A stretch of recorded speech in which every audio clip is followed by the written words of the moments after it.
Okay. Come on, remote work. There we go. Alright, we is live. Everything looks good here.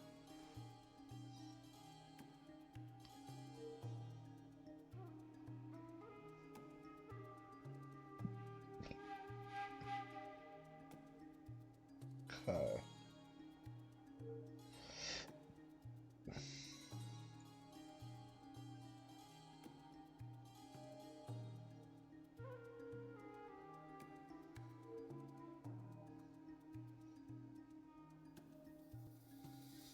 6.3.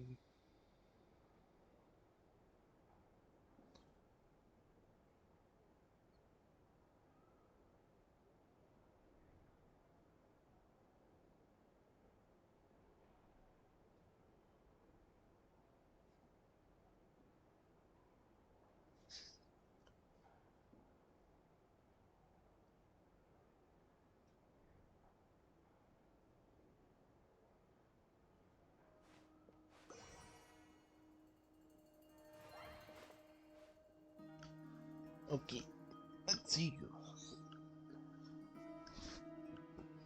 Okay.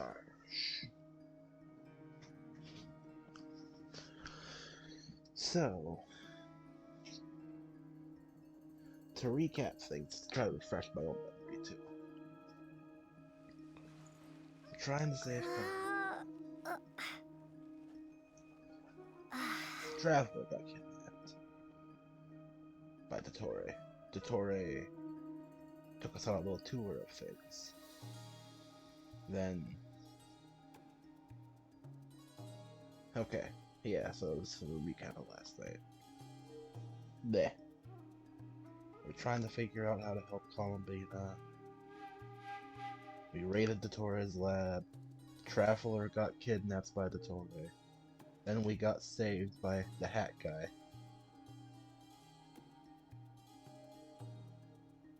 And yeah, so here we are. Let's start the next part.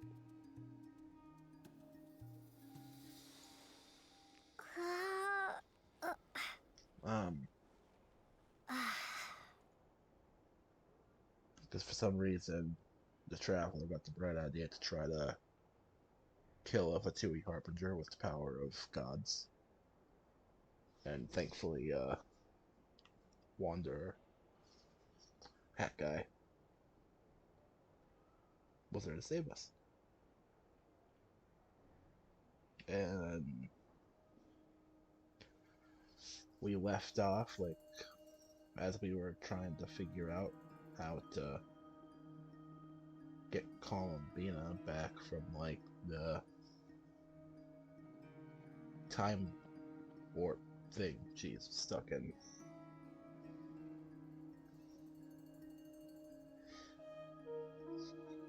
So, yeah.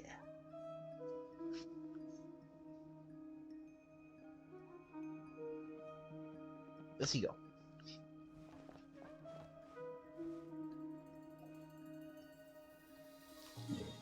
Or should I spend my resin first?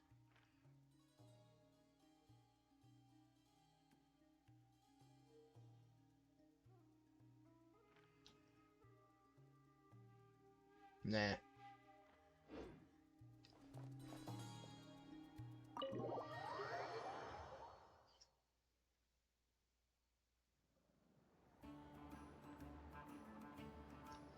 Okay. Back to story. Where's gonna put me? Like I thought.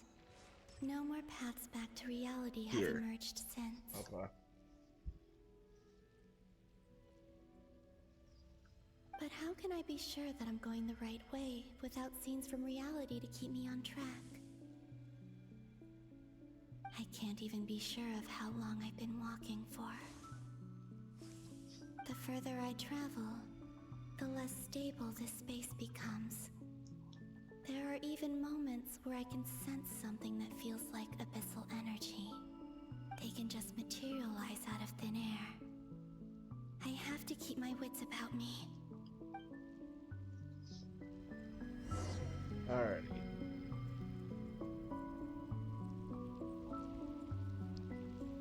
Investigate the Bloop. Oh. Abyss.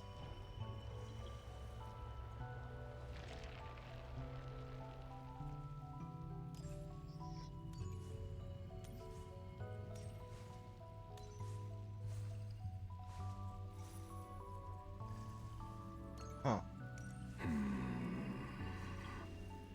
Is that Revere? Is that the Rayhir of Solnari? I can't believe he survived. How did he do it?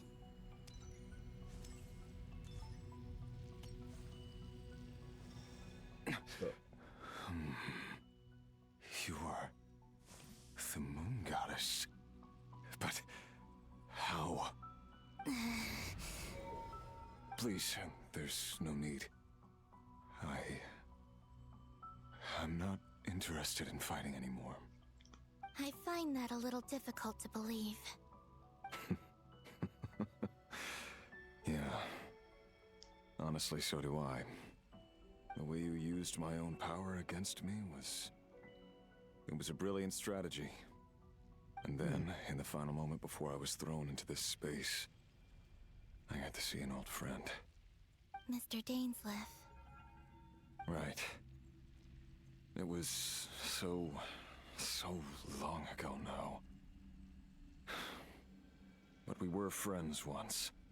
When I first got here, I was filled with hatred, remorse, and rage. How I cursed and devoured. I tore everything here apart. I was consumed by the desire to leave this place and have my vengeance. But to no avail. This is a place with no exit. This is the second time I've entered this space. Though I have no memory of the first. I was torn to shreds the moment I entered. But this time I survived. It must be partly because of this new body. And partly because of all the Kuvaki I absorbed in Nodcry. Are you the source of the abyssal power in here? Not all of it. Some is from when I first arrived here and tried to destroy everything. But there was already a degree of abyssal power here, before I entered.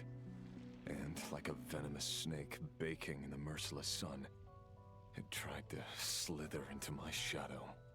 Tried to? So, you rejected it? Yes. Because after that, the world suddenly became silent for a moment. What do you mean? The voices in my head. They were gone. And then I saw her. Her? Thelindis. My former lover. Never mentioned that she saw a memory of Thelindis leaping into the moon's reflection. More precisely, I saw her afterimage. I'm sure the real her is long gone. She was just an ordinary Conrian. She couldn't have survived here for very long. Anyway, why have you come here? Didn't you know it was a dead end? If I hadn't escaped through the moon gate, my friends would have been in far greater danger. Oh, I see. Because of your power. The power of a moon goddess. What? You'd like to know how I know, wouldn't you? The one who resurrected me said so. I could hear a deep lust for power in his voice. Do you mean... Dottore? Dottore. So that's what he's called. He'd been collecting fragments of my body for a long time. Also that he could resurrect me at the moment of his choosing. I had no interest in his research. But being as corroded by the abyss as I was, we were aligned as far as hunting the moons and recovering my strength were concerned. So that's why the Wild Hunt suddenly became so active in Nodcry. When I left the Fatui in my weakened state, Dottore must have felt that his time had come. Moon Goddess, could I ask a favor of you? What? I know this is a lot to ask, especially from someone who tried to kill you. If you refuse, I won't fight it. But this is the only thing I desire now. Nothing else matters. What do you want? I'd like you to take a message to Thelindis for me. Thelindis? But... Yes, she's dead. But like I said, I saw her after image. I can sense that some part of her soul remains here. Far, far ahead. why don't you go and speak to her yourself? I can't. I don't know why, but I can't move freely in this space as you can. All I can see is a glimpse of her, walking away. Just like the moment when I last saw her in life. In return, I will clear these abyssal obstacles for you. No, not in return. I'll clear them for you. Whether you want to help me or not. It feels like something I ought to do. Why? Yeah. Why, indeed. I've been asking myself that question a lot recently.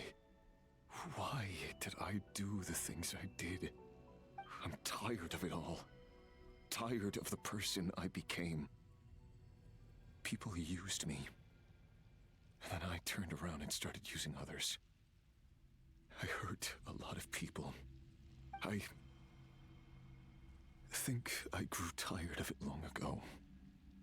But I wouldn't admit it to myself.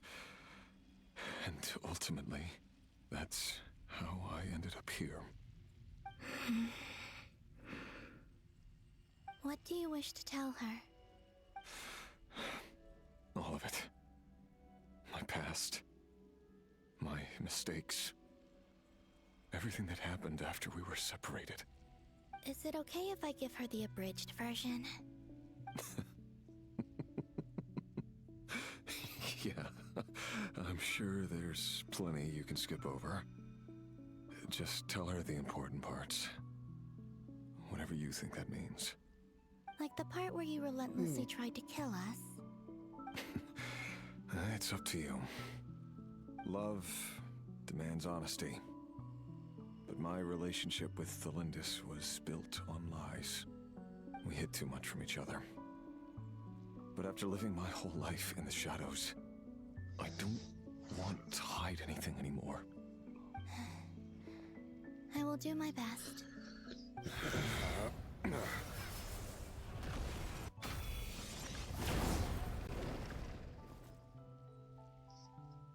That's gone.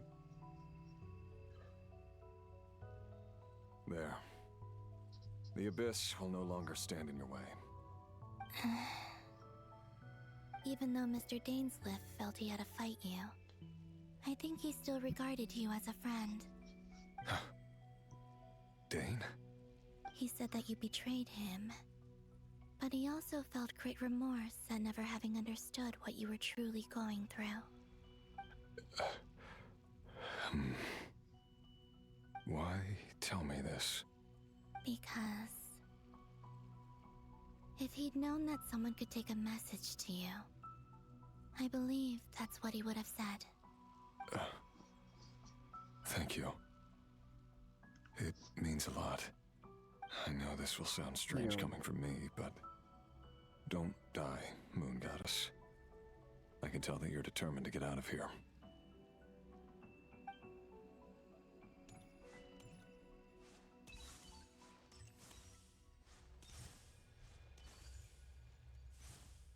Well, he has a change of heart.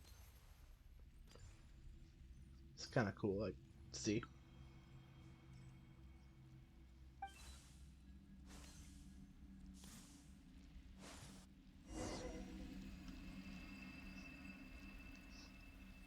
He kept his word. The abyss is no longer obstructing my path.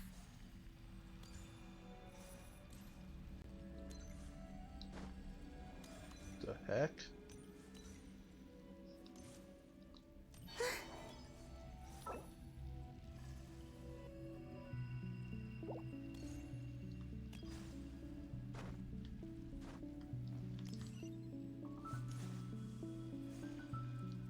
Oh, okay.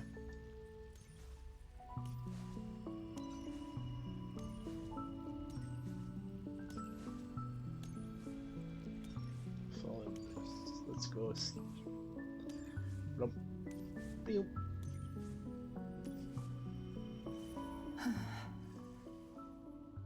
And she's gone. Is that the Lindis? She wasn't far off at all.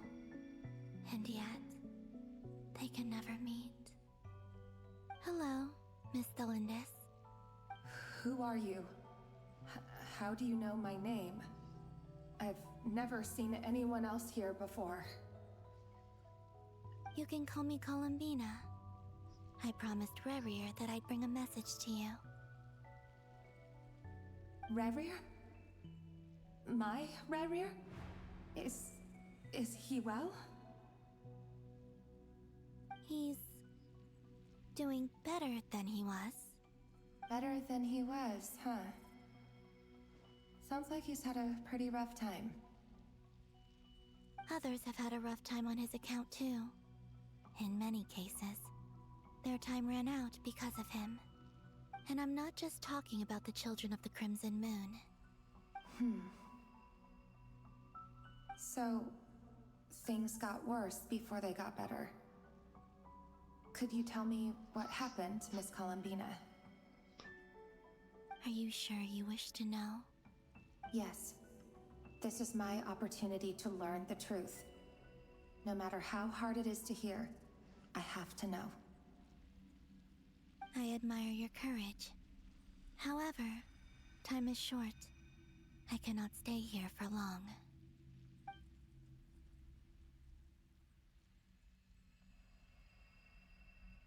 Rerir had seeds of hatred in his heart, and many people nursed them for their own ends. On some level, everything he did was to try and find a way to see you again. But in the end, he came to regret his mistakes. He wanted to apologize for hiding his past from you. Beyond that, he did not say specifically what it was he wished to convey to you, but I'm sure that you've always been on his mind. You are what has kept him going over all these years.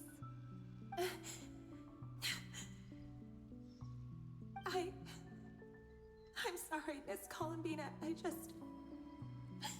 This is so upsetting. I'm not sure how to put my feelings into words. It's all right. I understand.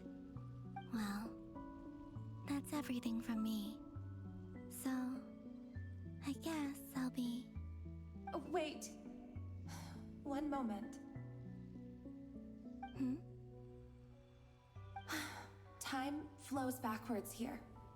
The road ahead only leads further and further into the past. I know. I intend to reach the end of that road.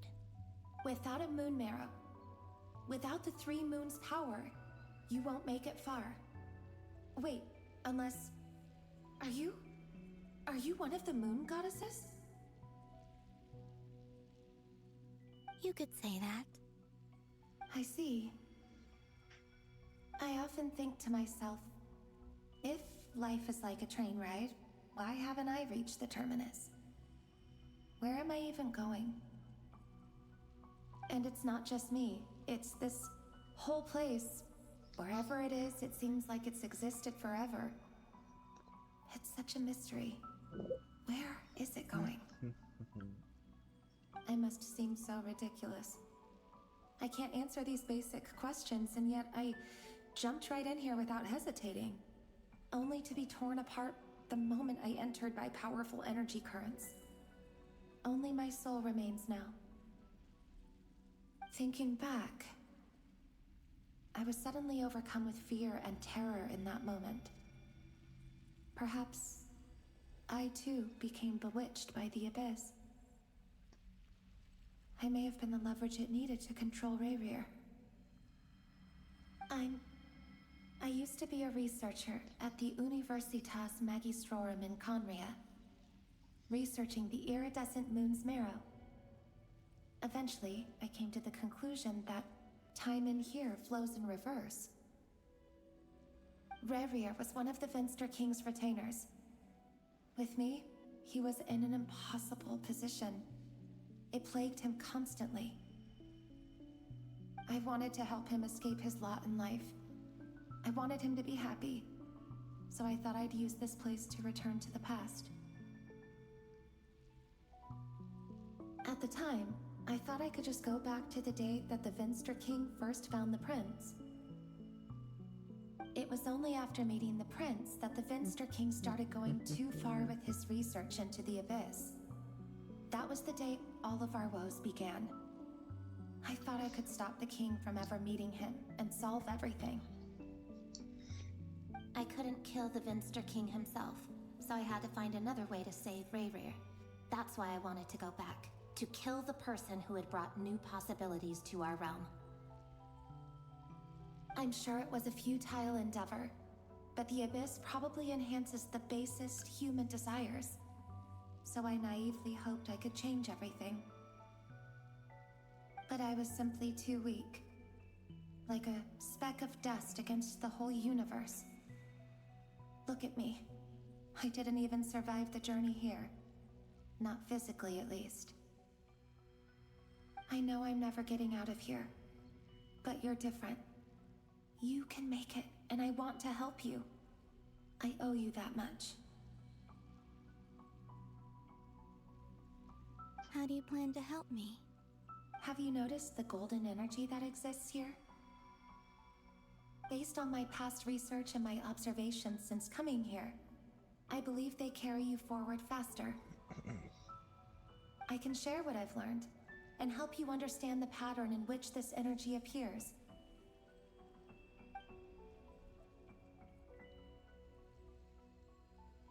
I think you just might... Now, I know you will be able to change the past. Also, I've been speculating about where this phase ends. The documentation was scanned, but from what I know of the legends about the moons, the oldest ones seem to begin with Nibelung, king of dragonkind. I have no way of verifying any of it by this point, but if it's true, you might be able to reach that era if you keep walking. Understood. Thank you, Miss Delindis. I'm the one who should be thanking you. If you hadn't entered this realm of everlasting death, what use would my deductions be? Thanks to you, they have some meaning. About Rayrir, I'm so sorry. For everything. It wasn't your fault. That's not true. Because we both feared bringing trouble upon each other, neither of us ever told the truth. And that dishonesty sealed our fates. But enough about that. I wish you a safe journey, Miss Columbina.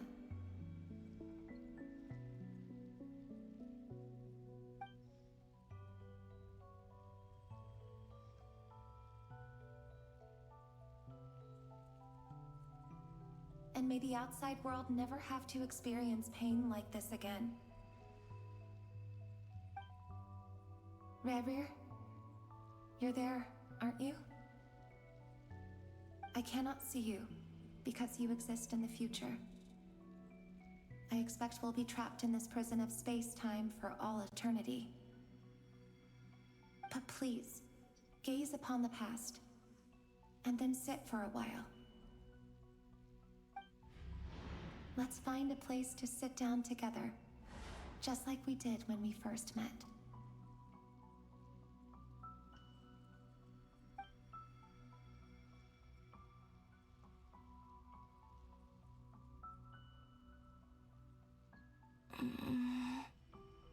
No, that's kind of sad.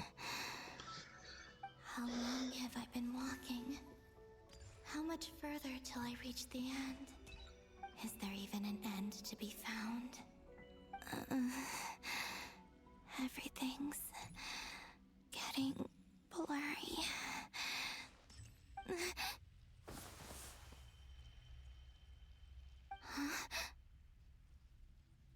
Who's... Are you all right, little sister? Have you come from the distant future? Who's this?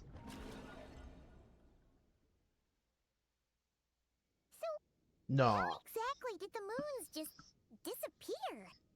Shouldn't it be a little harder to get rid of major creations like moons? The world is a vast and ancient place. On a certain scale, all life lasts for but a fleeting moment. Miss Nicole explained that the moon goddesses likely perished in the War of Funerary Flame.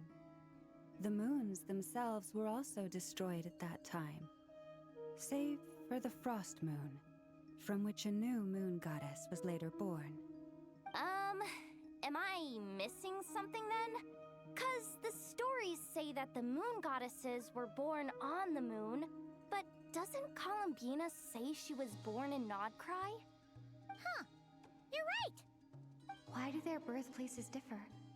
What's the difference between the two generations of moon goddesses? Also, remember what Sandrone said? Her scans detected 4 moons. In other words, 4 moon marrows. Technically, the result of the scan means that 4 moon marrows were detected and positively identified as moons in that moment. In other words, this piece of information alone isn't enough for us to know how Miss Columbina is doing right now. Yep, we have no way of staying up to date on whether she's dead or alive. She's on her own for now. But at least she's trying her best to get back to us. Yeah. She's a tough cookie. And a sore loser, too. We have to trust that she'll find a way. Because we really need her power. As much as it pains me to say it, we've got no chance of beating Dottore in a straight-up fight. He's much too powerful. It wouldn't even be close. That maniac is going to devour everything in his path until he reaches us. We need to find someone, or something that can stop him before he does anything worse. I'll be frank. Our only hope of defeating this false god is with a real moon goddess on our side. I'm not just saying this because Columbina's a friend and I want her back safe and sound. It's just the truth. And I know that even she was no match for him when he attacked, but I don't have a better solution. We're not giving up on saving her, whether she can defeat Dottore or not. Right. Don't worry, Miss Sandrone. We're all aligned on saving Columbina. No one's trying to argue that we can only justify saving our friend because it will help save the world. This is about multitasking. We want to save both. So, she's more than just a moon goddess to you guys? Absolutely. Duh! She's part of the gang! And you are too, you know. Yes, I know. You don't need to labor the point. I knew that the moment I came running over with my documents that I was part of the in-group. I mean, if Arlecchino can fit in, I certainly can. Anyway, as for how we get Columbina back, I've been working on it constantly. But I think I'm still lacking certain information about the moon. I'd probably get there if I could continue my calculations, but the problem is, I've run out of computing power. Computing power? You mean you need more energy? No, the issue isn't energy, it's processing power.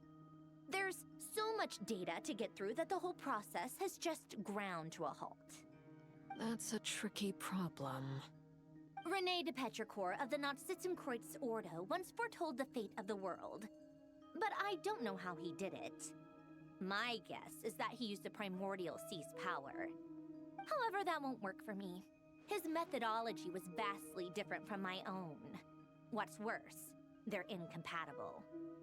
And, to top it all off, we can't even leave Nodcry. Ugh, this is so annoying. If I'd known we'd run into a bottleneck like this... Well, no, the design bureau's a bust as well. Curse that Dottore! Couldn't have made this harder for me if he tried. Oh, what do we do then? How about we grab a bite to eat and take a break? Of course, that's where Paimon's mind goes. After you've cleared your head.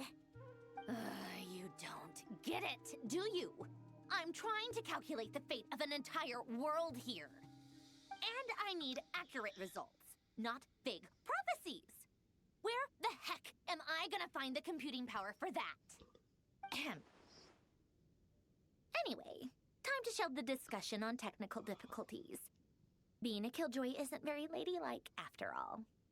Either way, we've done what we can. Rest well, everyone.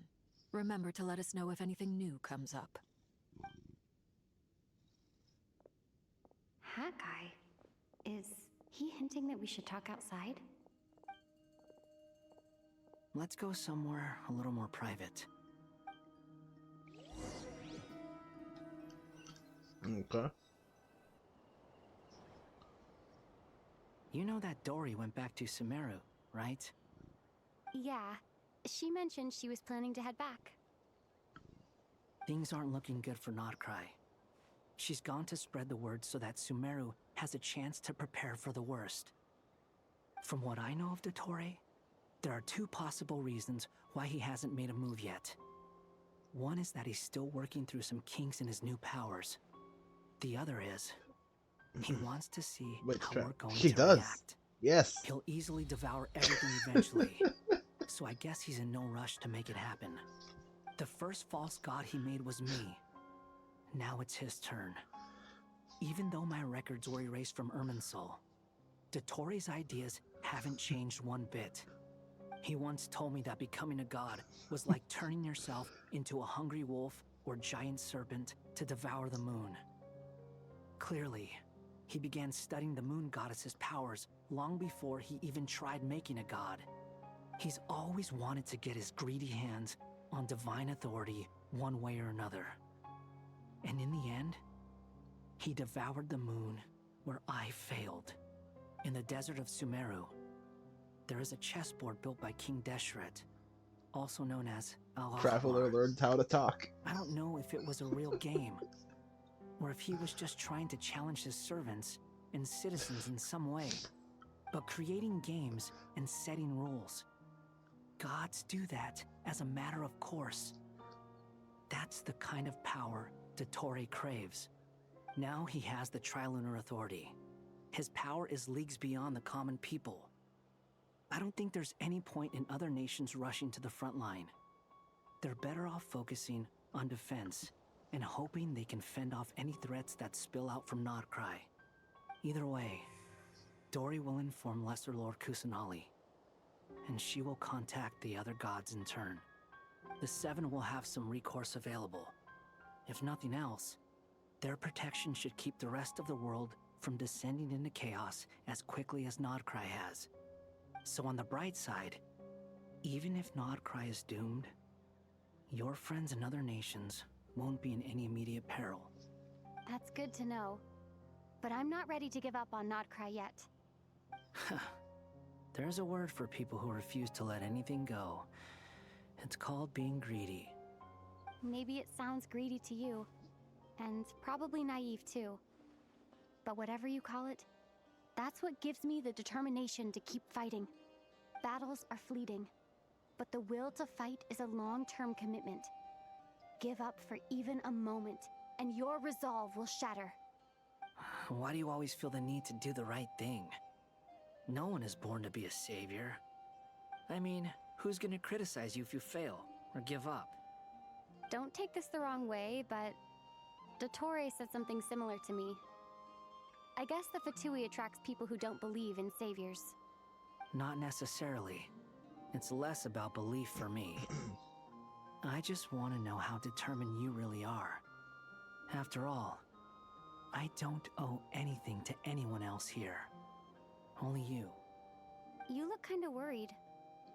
If your arch-nemesis was about to achieve their ultimate goal, I think you might feel a little worried too. That's true. Dottore is about to become an omniscient, omnipotent deity. That's gotta be a bitter pill to swallow. Still, you're calmer than I expected. Obviously. I have to admit that my past self was a reckless fool who misunderstood not only the point of revenge, but how to achieve it. And as much as I want my vengeance, I know I'm not gonna get it by acting alone. If the world's taught me anything, it's to think before I act. Too bad it never taught me any other virtues, though. So, I am going to destroy Dottore, no matter what it takes. So, what's your plan? I'll get to that. First, tell me, what do you think of Sandrone? Just like Paimon said, she's a friend, part of the gang. How much do you trust her? This is a serious question. Think carefully before you answer. Although she's with the Fatui, she has her own values, and she's helped us a lot. If nothing else, she's clearly going the extra mile for Colin. So do I. I see no reason not to trust her. If you say so. In that case, the three of us need to talk. I have some thoughts about her computing problem. It can be solved, but it will come with a cost. How much? If I can afford it, I'll cover it. Sometimes your heroism really backs me into a corner. You know that? Come on, let's go talk to her.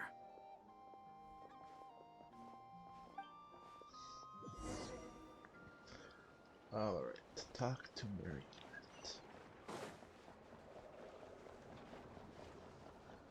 Here we go. Enter the... Oh, here comes Albedo. Miss Androne, traveler. Hey there. Paimon's here too. She was just helping them sort through their things. How did your chat go? That was fast. The call only just ended. Well, you said it was urgent, so we got here as quickly as we could. Albedo, I have some alchemy questions for you. I see. Looks like my knowledge proved useful after all.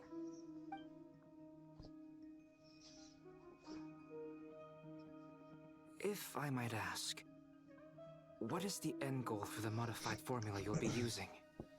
I needed to predict the future of the entire world. But I've run into some teething issues since trying to implement Renee's theory of the four Orthants. I see. I'll have a look at it. Still, computing power is the real issue here. How do you plan to solve it? About that, that's been sorted. Oh, with the Traveler's help? You overestimate. Actually, you're not wrong. She found the person with the solution. Was it Hat Guy? Yeah, it was him. Wow! Go Hat Guy! Seems like all that time studying at the academia is paying off big time. But where is he? Wasn't he the one who asked Albedo and I to come here? He's hiding. Come with me. That guy is hiding. Like he always does. Hat Guy? What's happened to him? Hat Guy! Can you hear us? No response. I guess he's in hibernation. Hat Guy mentioned that he was a puppet. It seems that his functions are currently shut down. I presume this has something to do with the solution to your computing problem. That's right. He and the Traveler came to see me. Wait, what? You have a solution? Would you calm down? Why do you always react so hysterically to everything? Excuse me? How would you know? You shouldn't be so quick to judge complete strangers. It's very bad manners. Oh, please. It doesn't take that long to figure out that you have a temper. Where does a mere student get that kind of confidence? I've actually published more papers than you. Not that status counts for much. Even Paimon's applied for academia admission. Huh? Are you serious? See? This is why I can't be bothered to explain myself. She recognizes no one's skills but her own. Okay, fine. I'll hear you out. So, tell me, how do you propose to solve my computing power problem? This world itself is constantly processing all kinds of information. If it's the world's future you're trying to calculate, you need a processing device that's designed to cope with that volume. Easier said than done. Only Irminsul can handle that kind of... Wait, is that what you're suggesting? But surely we can't just plug my formula directly into the ley lines. You should be able to tell that I'm not human, right? Yeah, I noticed. The technology, though, seems pretty ancient. Very different from Fontaine's. It's a completely different system. Conrian, to be precise. I'm what they would have called a puppet. Puppets need an energy source and processing power. The artisans who built them sought out the materials most suited for that purpose. You? Do you mean... The Traveler and I have talked it over. She's willing to vouch for you. So, I'll allow you to borrow my core for your calculations. It was built using wood from a silver white tree, which makes it a small part of Irminsul. Well, that's cool. Conrian technology and Irminsul wood. Who in the world could have built you? Are you sure about this? A puppet without its core will cease functioning completely. And if it's left in that state for too long, it might not recover. You could die if you do this. You do realize that, don't you? I can put two and two together, yes. No need to rub it in. I won't lie to you. This has never been done before. I cannot guarantee your safety. Doesn't matter. I'm prepared for the worst. Did you two actually talk this through? Is he... Are we really considering this? Yes, we discussed it. The bottom line is, he trusts me and I trust you. Let's give it a shot, shall we? Honestly, I have no clue where this kid even came from. But for whatever reason, he lent me his core to use in my formula. I'm very close to finishing my calculations now, and the core is currently in use. So I'm sorry, but I can only show you a sketch right now. This is what the core looks like. A silver white branch. It certainly matches the legends told about Irminsul. Is Hat Guy gonna be okay? He's not gonna die, right? Right?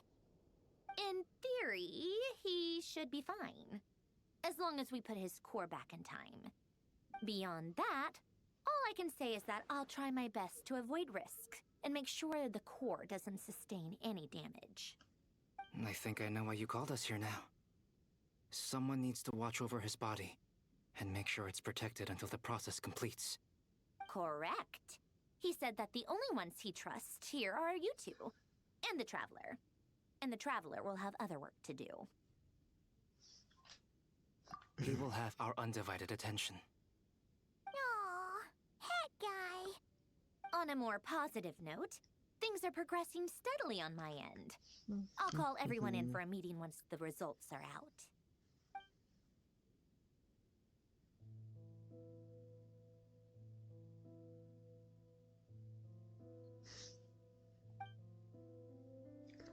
You might understand.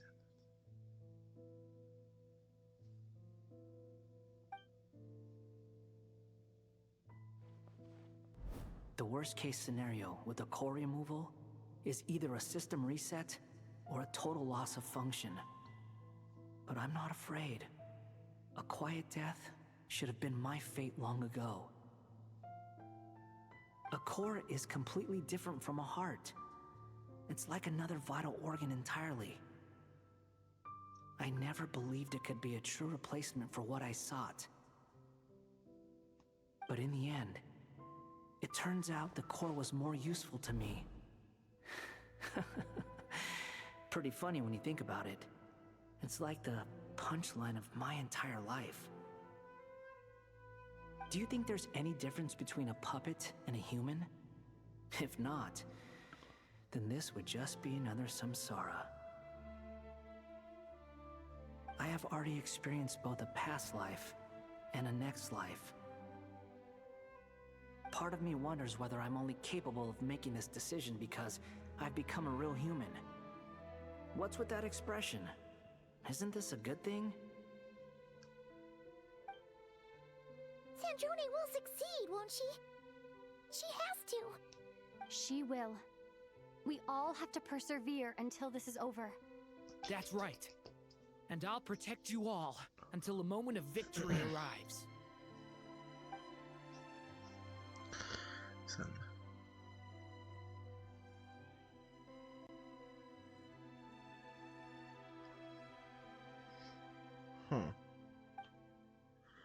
Torres words echo in your ears. The fort.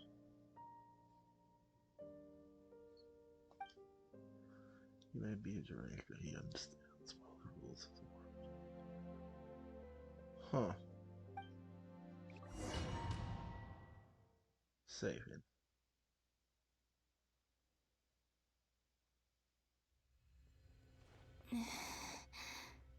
Who are you? Call me Sonnet. You have the same power as Canon. Sonnet. So, you're the goddess of the iridescent moon? Oh, goodness. You recognize me? Well then, what's your name? Columbina. Columbina Hyposelenia. Hyposelenia? What a lovely name. Did you choose it yourself? It was a joint effort between me and my friends. Friends? You mean your friends in the heavens? Huh? Oh, sorry. You must be exhausted. I apologize. Hang in there. Let me introduce you to my older sisters. Do you mean the other two moon goddesses? Arya and Canon? Wow, you sure know a lot. Hey, does that mean that our story goes on into the future?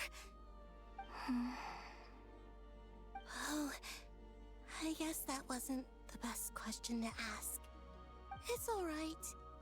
We were prepared for that possibility. You could say we were too prepared. I can't even remember how long my sisters and I have been here by this point. When did you get here? How long has it been? I can't say for sure, but it feels like it's been forever. I see. Are you feeling alright? You look a little unwell. I can hold out a while longer.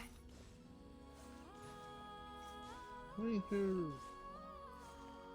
where are we going? We don't have far to go.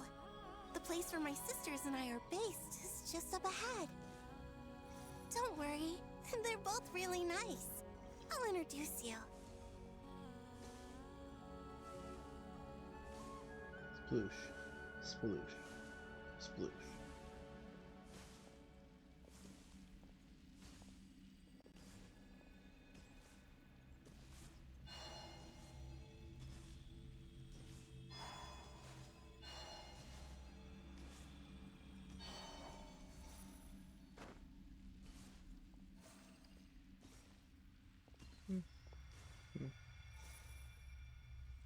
Moon goddesses.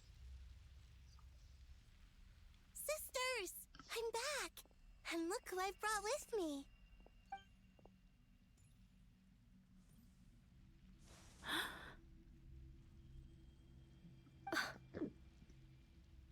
It's our lovely little sister, born in the far future. The pleasure is all mine.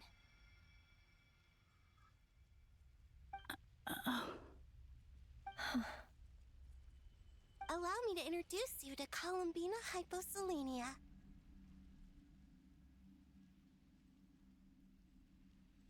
This is Arya, the goddess of the eternal moon. And this is Canon, goddess of the frost moon. Canon, don't you think Hyposelenia's power is similar to yours? Hello, Columbina. I apologize for our startled reaction just now. And please, forgive our little sister if she's been annoying you. She tends to talk a lot. It's fine. You seem shy. Don't worry, Columbina Hyposelenia. No one can hurt you here. Could you tell me where here is? Please. I must know.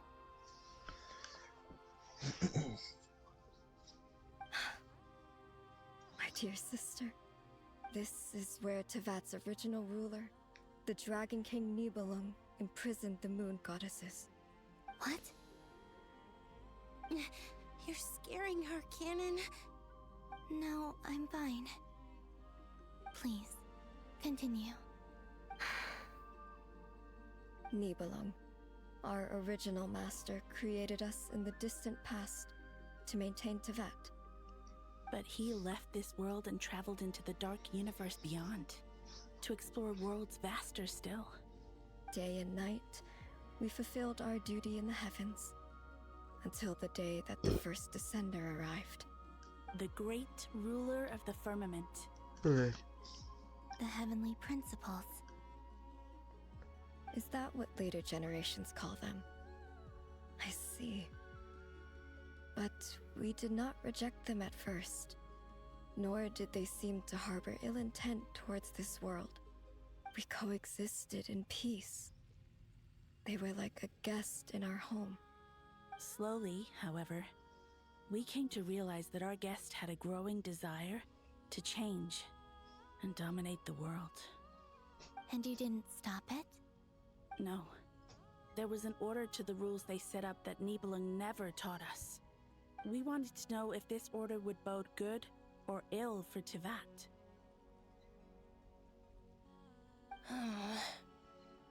All right. Canon and I wanted to know. Sonnet was against it from the outset. Later, we discovered that this great ruler of the firmament bore an almost paranoid hostility toward the desire of certain life forms to seek power. Or perhaps they feared them. They would even cast down celestial nails as manifestations of their power, to punish the civilizations of the world below. Only this was far beyond mere punishment. Right. Their rules brought order, but the price people paid for merely testing the limits of those rules was far too great. I did everything in my power to help the punished escape catastrophe, but still, too many lives were lost. So, The ancestors of the Frost Moon Scions were some of the ones you helped. But just when we had decided to take countermeasures, the Dragon King, Nibelung, returned. And so began the War of Funerary Flame. So, that's the name the world gave that war in the future. Well, who won in the end? As far as I know, the Heavenly Principles won, although it came at a great cost. They remained in Tevat, where they continue to rule to this day. And the world's original master, the Dragon King Nibelung, was destroyed. And what of the moons? Are there still 3 moons in Tevat's skies? You can tell us the truth, Columbina. We know we are but remnants of a bygone age. We are prepared for the answer. Only the frost moon remains. But it has been cast beyond the false firmament by the heavenly principles. The eternal and iridescent moons were both shattered during the war. So death finally came for us in the end. Sonnet. But you're still here, aren't you? A moon goddess cannot live without her moon, Columbina. She's right. That's why I began to disappear. Because the frost moon is cut off by the false sky. How much worse it would have been if it were outright destroyed. Our souls may endure within this lunar palace, but if our moons are destroyed, then we shall disappear the moment we depart from it. I'm sorry. There's no need to apologize to us, dear sister. If anything, we owe the world an apology. If only we'd decided to act sooner, rather than arguing amongst ourselves. All the more reason not to spend this time in regret and repentance. Instead, we should focus our efforts on how we might help our future sister. Sorry? Don't you see, Columbina, your story is not yet over. Columbia? Is that not why you are here? What?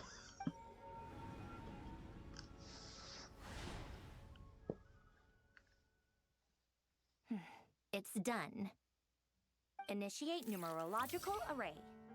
Continue running primary process. Calculate the world's fate through extrapolation. And identify nodes of potential change. Secondary process, scan for moons. Still 4. The number of moon marrows hasn't changed. Wait, let me think. Is it possible that there's something I've been misunderstanding about the moons all along? Variables. Variables in the world.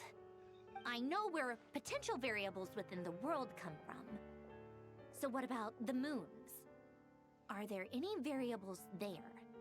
Like their life or death, for instance. What if being alive or dead makes no difference to a moon? But that's so strange. Even immortal gods can die. Why would the moons alone be... Wait! Wait! I've got it! I've got it!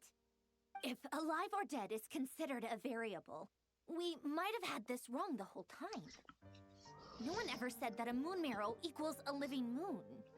We just made that assumption ourselves. Initiate secondary process. Scan again. This time filtering out interfering perimeter. Moon marrow. I don't care if they're natural or artificial. Get them out of my search results! Why? It says 3 moons still exist in Teyvat, even after excluding the moon marrows. But we know for a fact that 2 of them are dead. Redo the scan. Narrow the results to living moons and real moons. No, scrap that. Narrow it down to moons that have lunar authority and remain alive. Why? Why is it still 3? What is this, Columbina? Has the world lied to us? Or are you the one pulling the wool over our eyes? 3. Weird. So, you think that the moon's reflection might be where Nibelung imprisoned the 3 moon sisters? Yes, it would explain a lot, such as why that space would respond to a moon goddess's power, opening the moon gate at her command. It would also explain why Miss Columbina has been unable to leave, and why time flows in reverse there. In the messages she sent, Columbina promised us she'd find a way to return, but we have no way of knowing how, when, or where this might happen. The fact that she still has yet to reappear in this world indicates that returning from that place is no easy feat. We cannot afford to simply wait for her.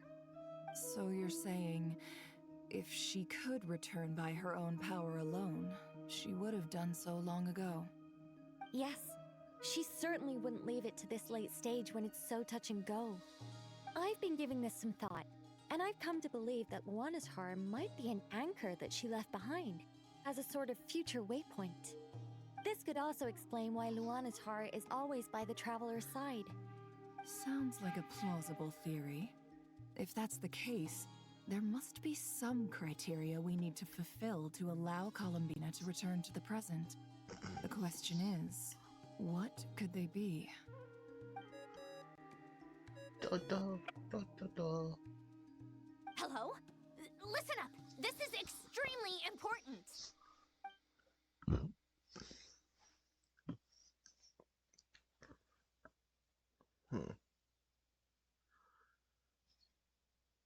Not only is Columbina alive, but she may well exist in a form unimaginable to us. I'm still unclear on the details, but she's done something truly inconceivable in the past.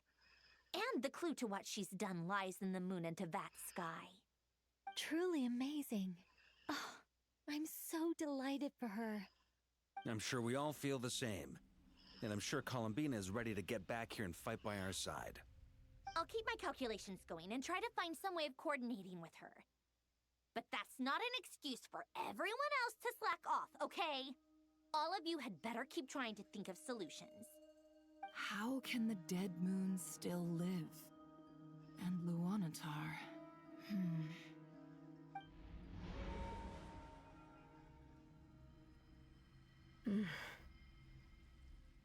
It's hard to believe that's what will happen in the distant future. Our authority is linked to the most fundamental rules of Tevat. I suppose it's no wonder that many would covet that power. I didn't realize that when you said friends, you meant people who live down in Tevat. That's so lovely. I always wanted to go down there and have some fun. Have you ever tried leaving this prison? Of course. Between us, we've tried everything. But no matter where we go, this space will eventually bring us back here. It's like the center of a whirlpool. Everything ultimately converges here, at the moment when Nibelung imprisoned us. In that case, have you tried using any of those pathways that connect this space to the real world? Sorry? What are those? They're passages through which you can make small-scale changes to reality by using Kuvaki. Or am I the only one who can use those passages? Because part of my soul remains in reality.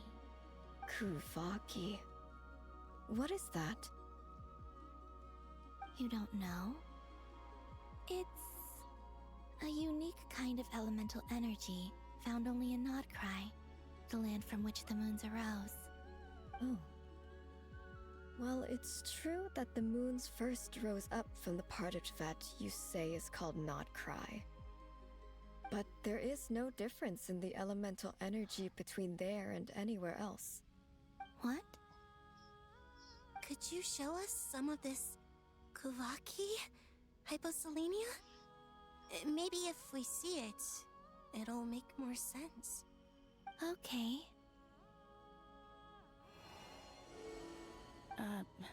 Isn't that just your power? What? But it's everywhere in Nodcry. In the air, in the land. Even the creatures who live there have adapted to its influence. How curious. This Kuvaki certainly did not exist anywhere in the world before we were imprisoned. Let alone influence living creatures. So, how exactly does it affect them anyway? Can they float in the air like us? This is so strange. Why would their reality differ so much from mine? Columbina, you're looking for more than just a way out of here, aren't you? Yes. If I am to help my friends, I will need tri-lunar authority on par with that of our foe. You mean... you'll need our power risky. The three moons' powers are not mutually compatible. Concentrating them into one goddess will be a very painful process. And if anything goes wrong, it could tear you to pieces. I know. But I'm willing to take that risk. Even so, let's say we successfully transfer our authority to you. How will you take it outside this prison? Niblin constructed this realm specifically to prevent us from using our powers to interfere in his war. No moon goddess can leave this place alive. What if I don't leave alive?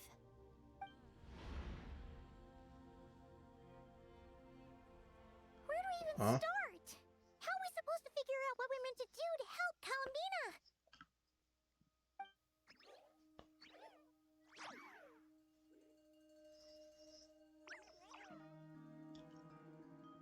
Columbina, what do you need from us? If she really got to the beginning of time in there, how do you think she'd leave us a message?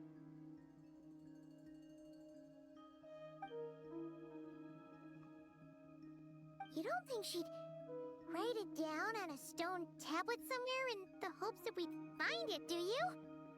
Seems unlikely. Columbina may not talk a lot, but she thinks deeply about issues like this. Let's review what we know. This is the Columbina who fought alongside us against the Rahyr of Solnari, and with whom we celebrated Moon Prayer Night. She knows our personalities, our ways of doing things, even our unique strengths and abilities. So, if she wanted to tell us something from a long, long time ago, what would she do? Oh.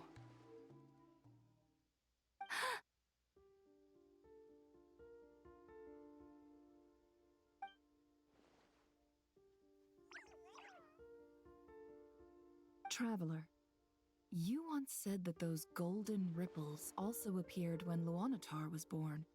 What if Columbina left Luanatar here, not just as an anchor to the real world, but for some other purpose?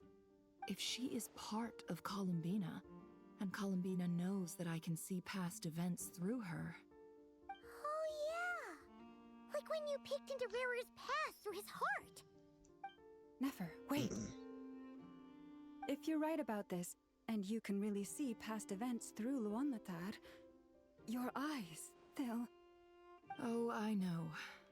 Looking at Rarier's past in Conria was already enough of a strain on my eyes. Looking this far back into the past, it'll surely blind me. But it's our only chance. This is the only way. Boss! We spoke about this once, a long time ago. Do you remember what I said, Yehoda? The day I lose my sight, the Curatorium of Secrets will be yours to run. But... What's wrong? I'd be overjoyed if I were you. This day's come a lot earlier than either of us expected. I need to know you'll honor our agreement, Yehoda. Promise me. Yes, Boss Neff. I promise. Are you sure you don't want some time to think this through? What is there to think through? I should have gone blind after our battle with Rarier. Frankly, it's almost criminal that I got away with it for this long. Then at least let me take some precautions on your behalf. And if you really do lose your sight, I'll visit your office every day and make sure you're well looked after. Oh, please, anything but that. I was actually ready to go through with this. Are you trying to scare me into backing out? As if I could ever scare you.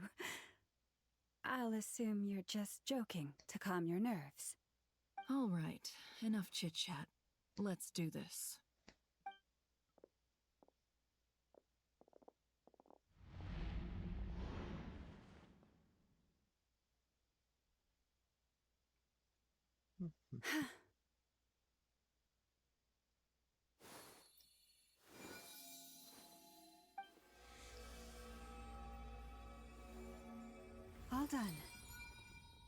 Good. Now give me some space.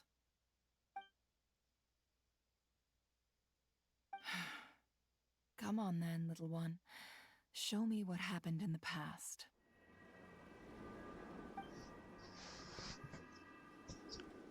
So wait, now what do we do? Oh, this. Okay.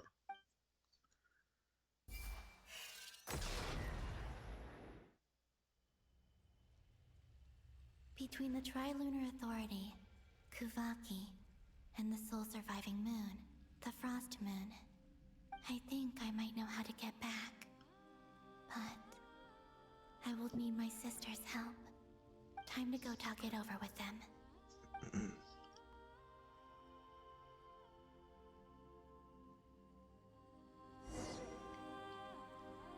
Tell the three moon sisters about your decision.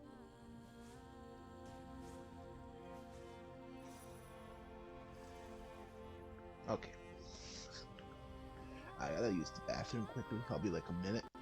Be back in a moment.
Alright, Misa back.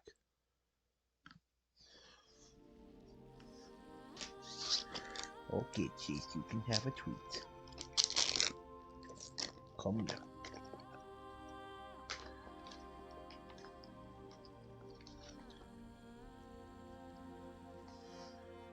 There you go.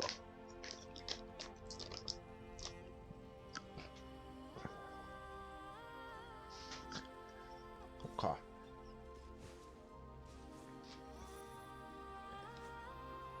I don't know, let's talk to this one first. Arya? It seems you have reached a decision. I'm all ears. What do you propose?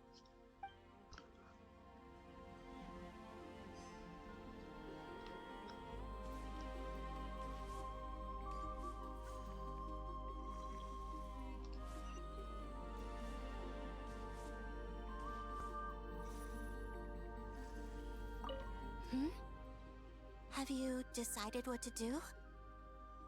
I hope it's not too dangerous. You really scared me when you said that thing about not leaving here alive. Come on, let's go find the other two.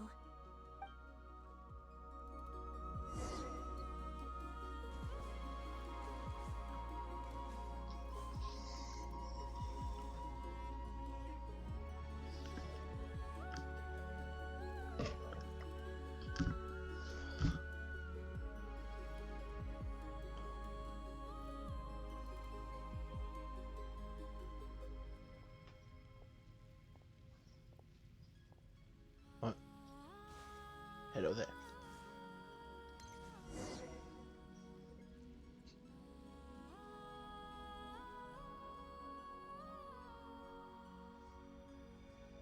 Have you figured it out, Columbina? Tell us, how do you plan to leave this place? I intend to die here, in this moment, and then be reborn in the future with the help of my friends. What are you saying? How can the dead be reborn? And how will you inform these future friends of your plans? You can't exactly leave oracles. Nothing can escape this place. Not a single ray of moonlight. And even if you found a way, what if they never find the message you left for them? You'll... No, that won't happen. Come again? They will find my message. I'm sure of it. I'm not following. How exactly will you achieve this? It's quite simple, really. First, I will leave my soul here.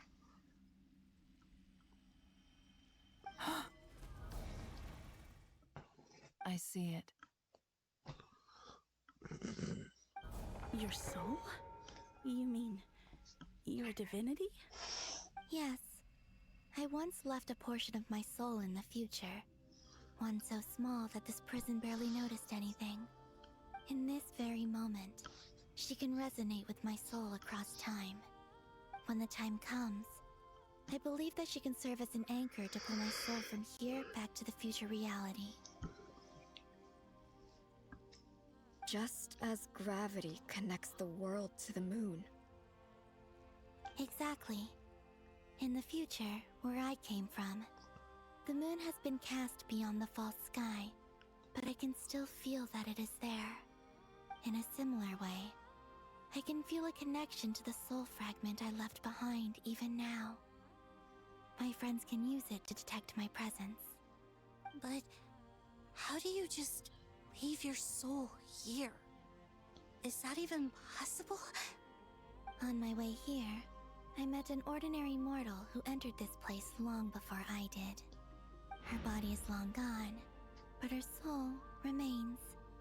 And before that, I encountered an old enemy whose entire soul survives here intact, while the power that once corrupted his body has faded away. So, perhaps this space is specifically designed to imprison divinity and authority, but not the physical body. Still, even if your body can escape, would it not just be a lifeless husk without the soul inside? Wait, is that what you meant when you said you wouldn't leave alive? Yes. I shall turn my body into moonlight and pour it over Nodcry. That power shall protect the land and quietly blend into it, awaiting my soul's return in the future. However, I cannot do this on my strength alone. I would need your help to do this, so I'm humbly asking for your assistance. Oh, dear sister, you need not be so formal. As I said before, we are but remnants of a bygone age. You, on the other hand, were born alone in that distant future, and you have walked a long and lonesome road since then. How could I bear to let your story end here in this dungeon? Don't forget, we are your sisters, your family.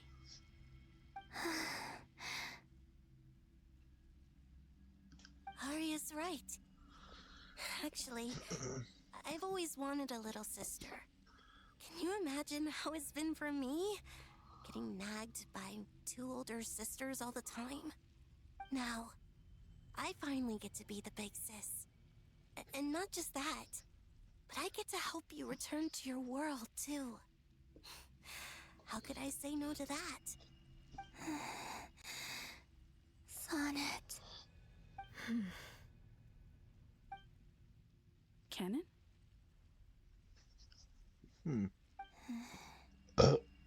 I'm sorry. I know this is a bold request. The Frost Moon is rightfully yours, and it remains intact. Oh, no, please. Don't misunderstand me, Columbina. I was just thinking back on the years that the 3 of us once spent together. You cannot imagine how happy I am to hear of the future world you describe. The Frost Moon Scions, your lovely, kindly friends.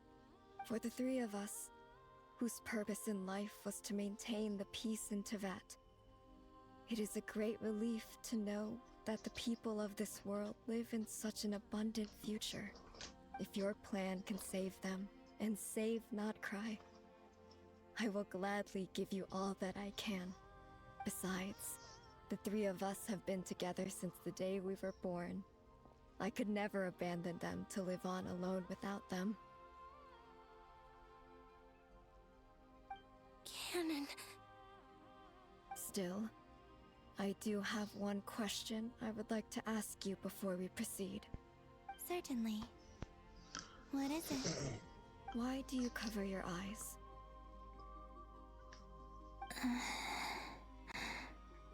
Yeah, I was curious about that too. But it seemed personal, so I didn't want to intrude.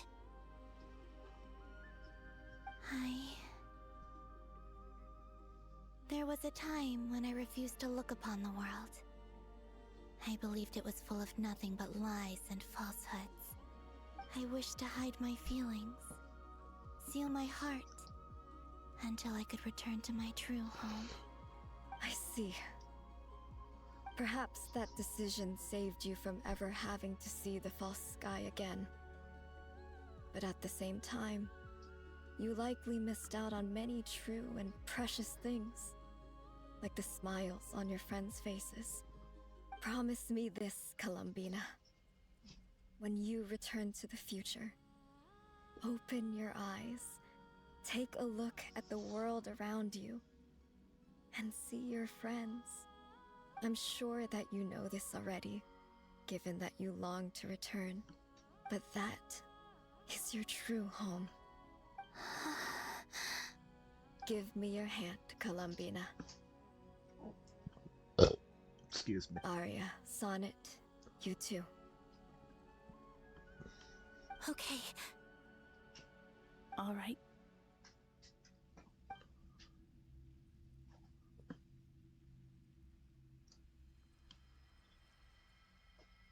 So what they do it?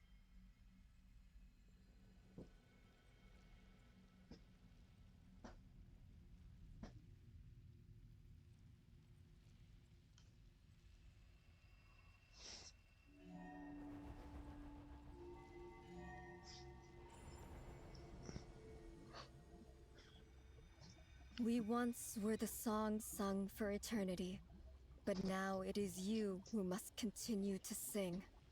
We once were the tides in the great river of time, but now we subside, and you arise.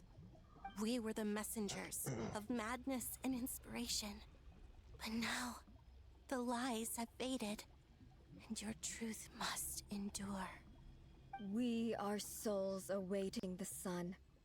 You must return to be with those who smile when they see your face.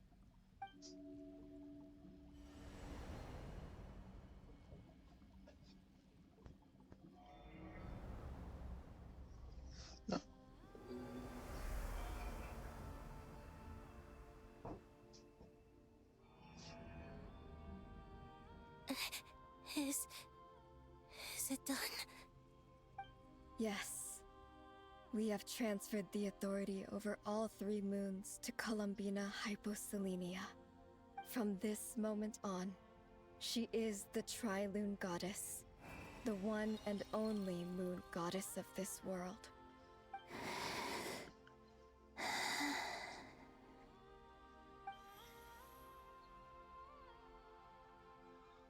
Thank you. Thank you, my sisters. Now go, and do what you believe is right, Columbina Hyposelenia. Be aware that we cannot grant you the power of the 3 moons beyond these prison walls. The conflict that arose over their remains following our disappearance will still take place. I understand. Sisters, oh, my body. It feels...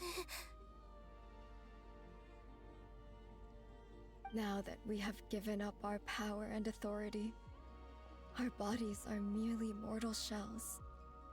This prison is dissolving them as we speak. It's okay, Sonnet. The end must come for every god, just as it does for every human. That's all this is. The final destination of our lives. Canon and I will be by your side the whole way. We have one final request, Columbina. Could you use the 3 moons' power to send us back into the real world? Now that we have lost our powers, I doubt this space will seek to hold us further. It's just... we would like to spend our final moments together in the only place we ever called home. Of course. Gladly.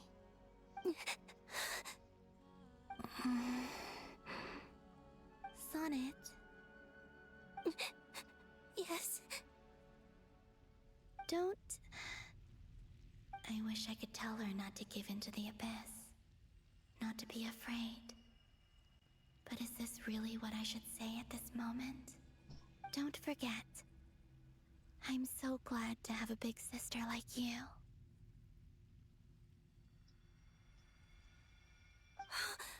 No, Hypo. Thank you. I'm okay. I'm not afraid. As long as my sisters are with me, I won't be afraid.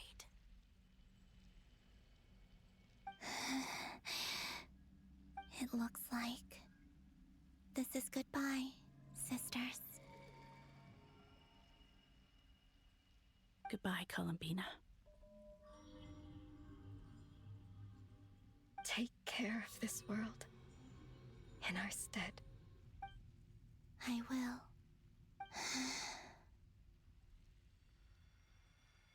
And now, it's time for me to bid farewell to my body, too. May it become the moonlight that keeps Nodcry company through the long years ahead. So this is why Nodcry was not always home to Kuvaki.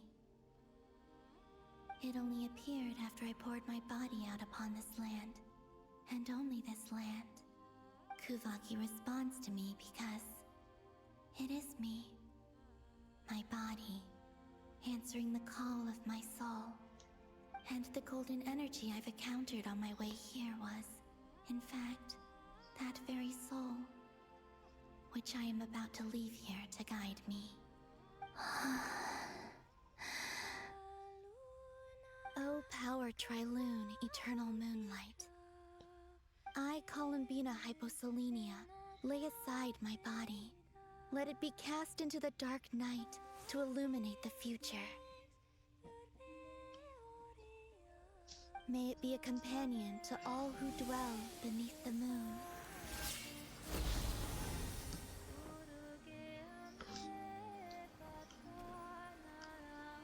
Until the time comes for me to return home.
Still tell me. Saving. Boss! That was crazy! Were we even allowed to see that? Is anyone? Can you still see? How many fingers am I holding up? I see 2 fingers, and a look of sheer terror on your face. Truly astounding, Miss Nefer. Your eyes have glimpsed the very ends of the world, and yet they remain as sharp as ever. Or is the credit for this miracle due to Miss Lauma?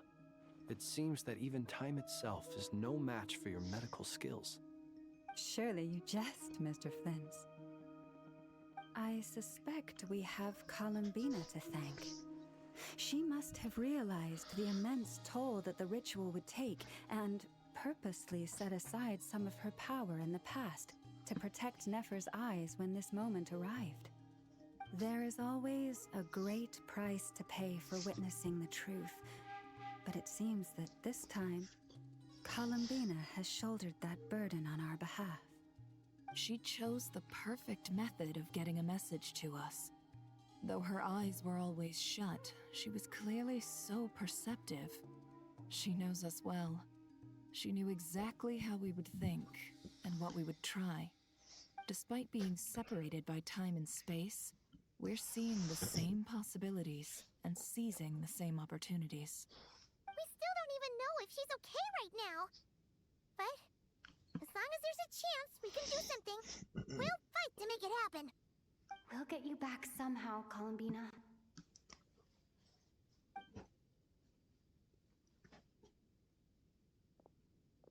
So now what?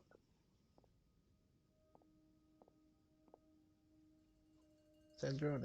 Well, based on the information we now have, let's figure out our next moves. Thanks to these gentlemen, we have a much clearer picture of the situation with Dottore. The civilian population has been moved to safety, so we no longer need to hold back. Miss Androne, how are the calculations going? So far, so good.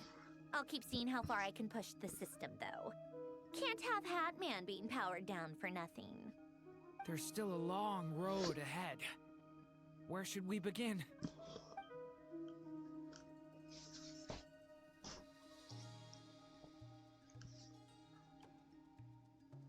If you want to check his looks, and starts discussing a prep attack. Battle ahead is filled with unknowns. No one can say how to tell this. Huh.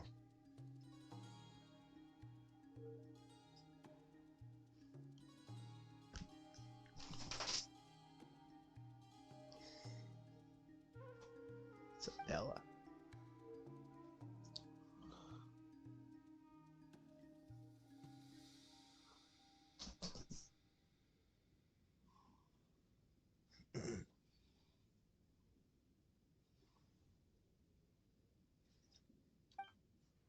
Your only shit.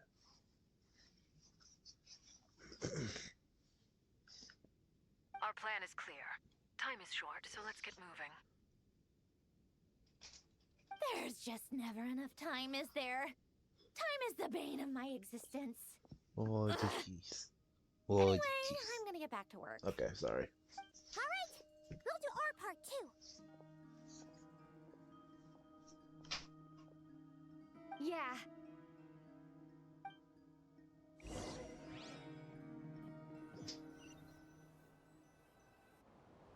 Albedo's theory says that elemental energy can dilute the light realm's power. But I'm no expert in building elemental defenses. Sounds like something out of the advanced elemental theory section of the library. Whew.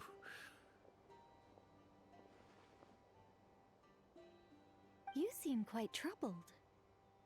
Well, yeah. I mean, who doesn't get a little flustered when they're completely out of their depth? You were the very picture of confidence back when you approached the Hexen Circle. Eh, I could have been faking it through that whole meeting for all you know. Who's to say I'm not just a ball of nerves in a charming and gregarious package? Oh gosh, really? I'm so sorry, I had no idea. Well, you're all the braver for it. Still, I was much more in my comfort zone than I am here. At least in Mondstadt, you can cry for help from a cliff top and actually stand a chance of summoning Barbados himself. Things have never looked bleaker than they do now. If we don't pull this off, Tevat's doomed, isn't it? Oh, you think so? Actually, yes. Yes, it probably is. How could you say that so cheerfully? Don't put too much pressure on yourself. Tevat has faced annihilation many times in the past, but it also gave us you, didn't it? Hey, don't give me that. It's not like I'm anyone special. I disagree. Every human born in this world is special. We angels have always believed that. In that case, this humble human being has a big favor to ask of you. I thought you might say that. I'm sure Alice, in her great wisdom, sent you here precisely to help us in this difficult time, yes?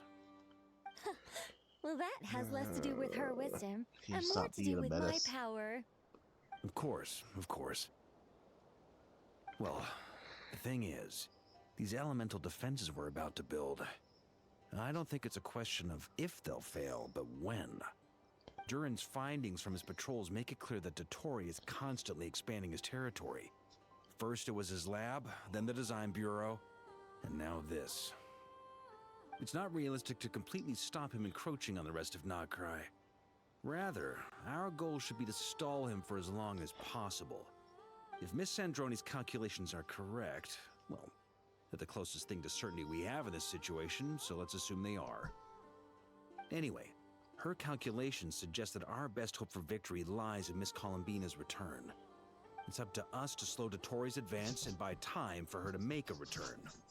Are you asking me to help you with building the defenses? No. I'd like you to prepare for what comes next. When he Stop it, eventually Bella. reaches us, we will have to fight him. You were an angel once and a mage now. I'm asking you to lend us your protection. Oh. Can I take it that you're triggering the terms you fought for during our three-way talks? Well, technically those terms were about protecting Mondstadt. But if you're happy to agree to the change in location, then yes, let's do that.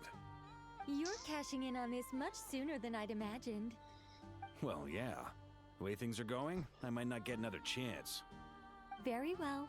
The mages have heard the knight's plea, and we will respond. To tell the truth, Alice and I had already discussed how we might help you all, so I didn't come empty-handed. I always like to be prepared.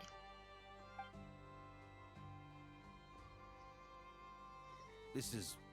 wow. Yeah. This is great. Seriously, thank you. It's been many long years since I had a chance to dazzle humanity with a little divine intervention.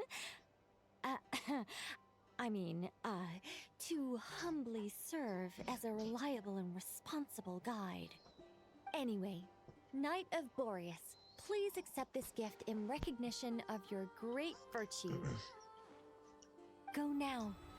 May the angel's blessing deliver you safely to your destination. Ding. Reunite with your companions.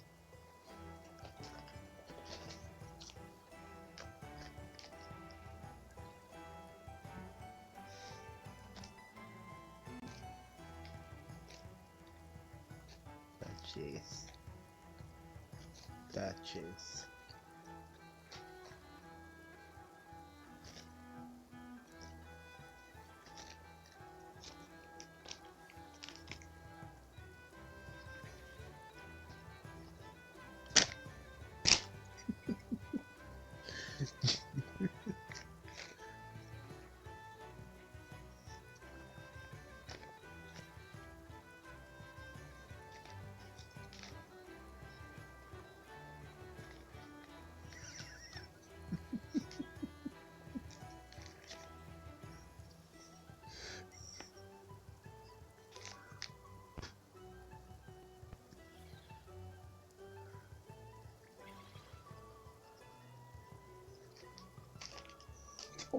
Bite the you monster.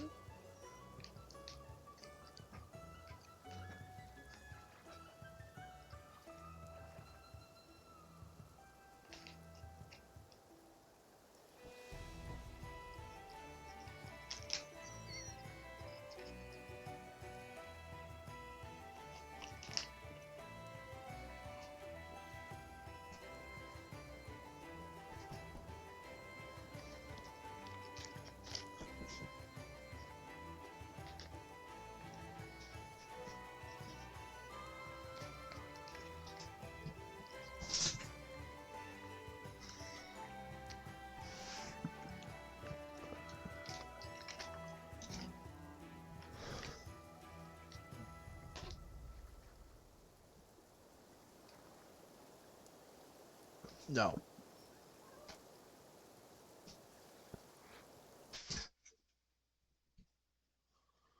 Really, Bella?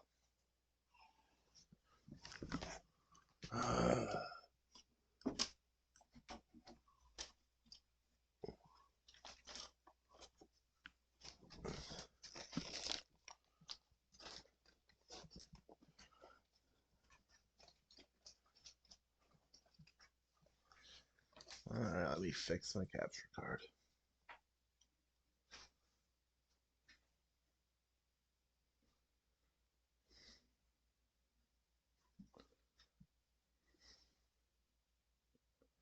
No.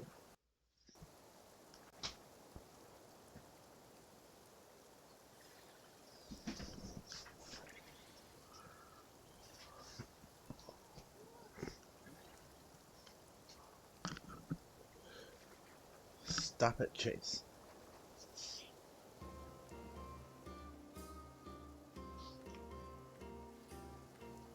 Okay, reunite or talk to Marionette.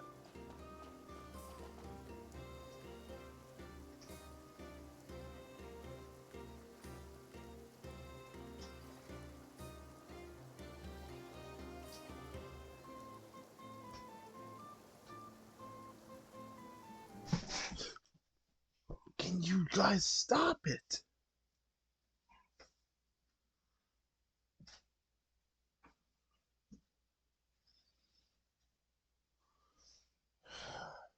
My capture card froze again.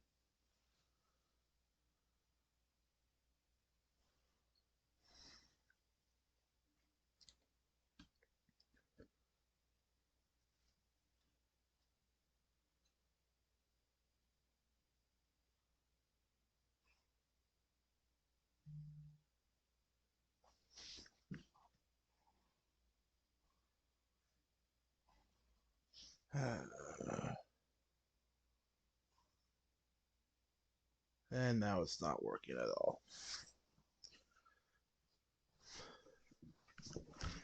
Bella, get out.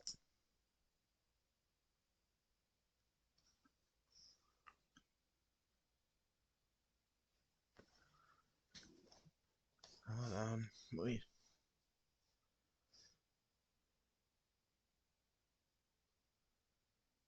do this.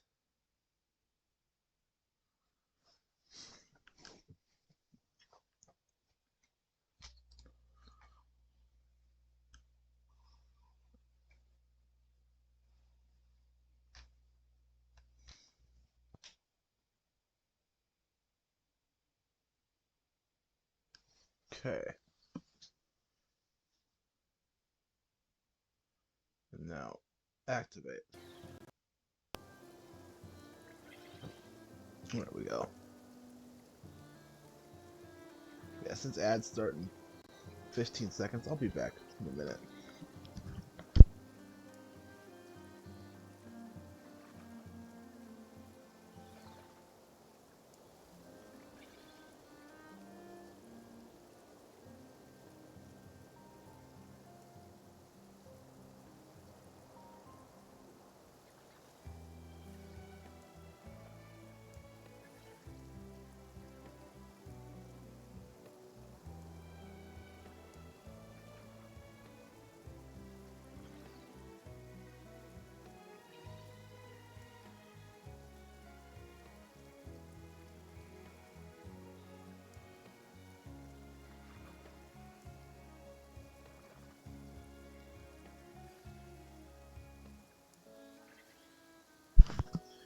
Okay.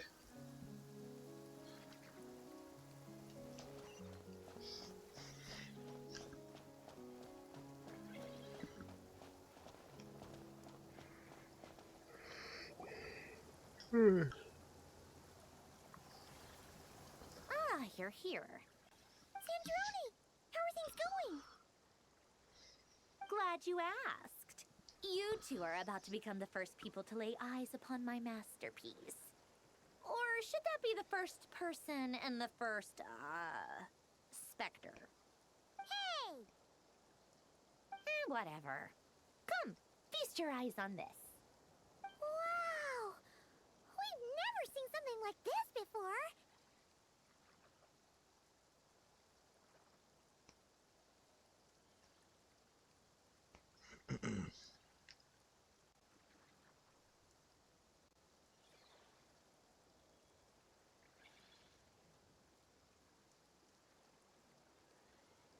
Alrighty.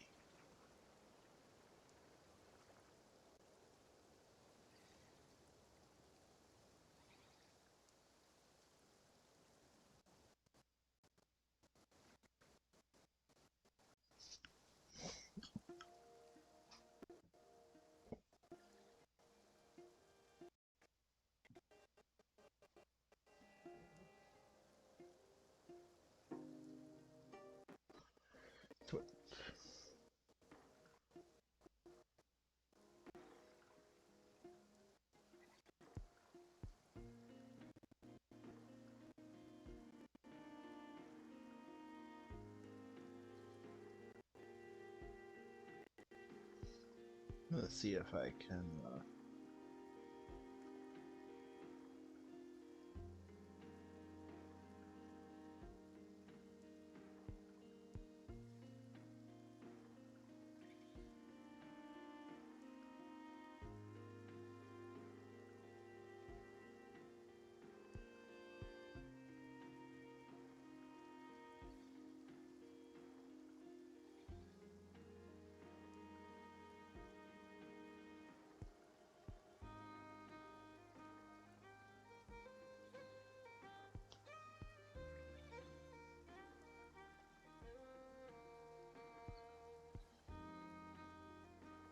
okay, that's the lowest I can go.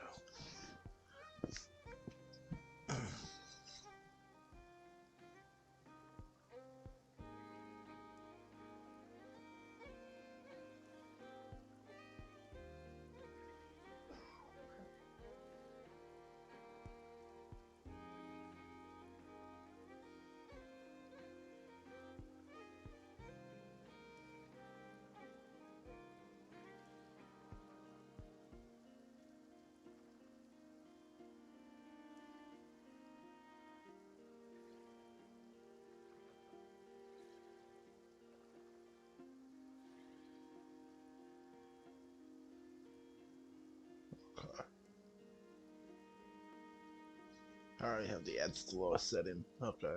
Because I know the ads are probably annoying for a story-based game. This meter displays the progress of my formula. Currently, it's still making the most important connections.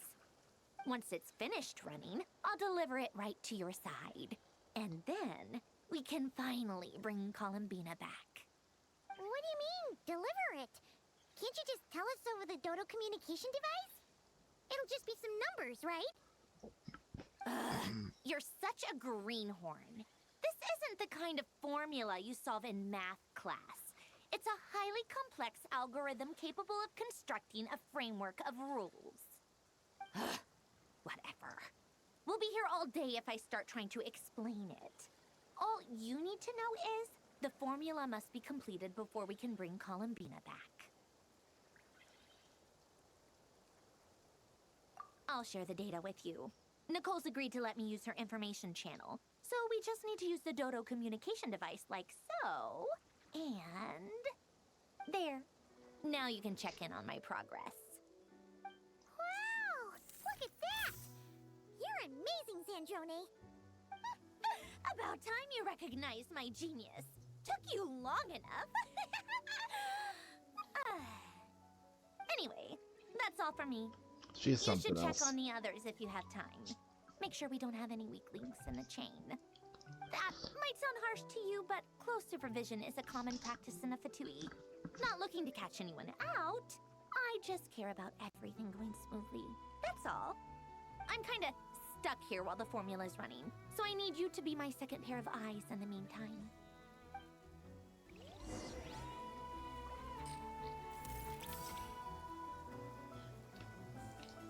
Talk to your companions. Woo.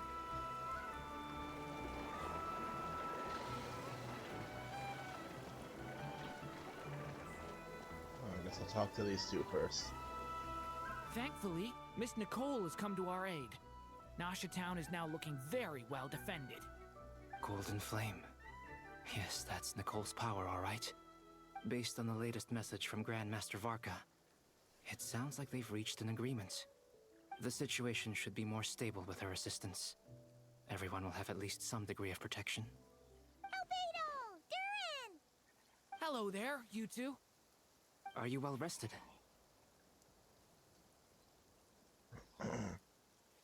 That's good to hear. As per the plan, Albedo and I will be in charge of Nasha Town. As Dotori's energy field expands, it's creeping ever closer in that direction. But we will do our best to hold our position. We fought side by side many times before, and always with great success. I believe this time will be no different. So don't worry about us. Focus on fighting Dottore. I don't know if I want to fight Dottore. Flits. Traveler, Paimon, a pleasure to see you both. Flans! How's everything coming along? Fairly well, if I do say so myself. Personally, I am ready to confront Dottore head-on. Ooh, you sound much more serious than usual. To be honest, I am not usually fond of exercising my full strength. For one thing, it's hardly conducive to maintaining a low profile. Besides, I believe one should have the right to choose when to show their hand. I am conserving my strength until the moment of battle is upon us. Anything to boost our chances of victory. Seeing you get into the zone like this really puts Paimon at ease. Huh, Traveler? I consider it an honor to have your trust. Rest well. I look forward to seeing you both in your element during the battle.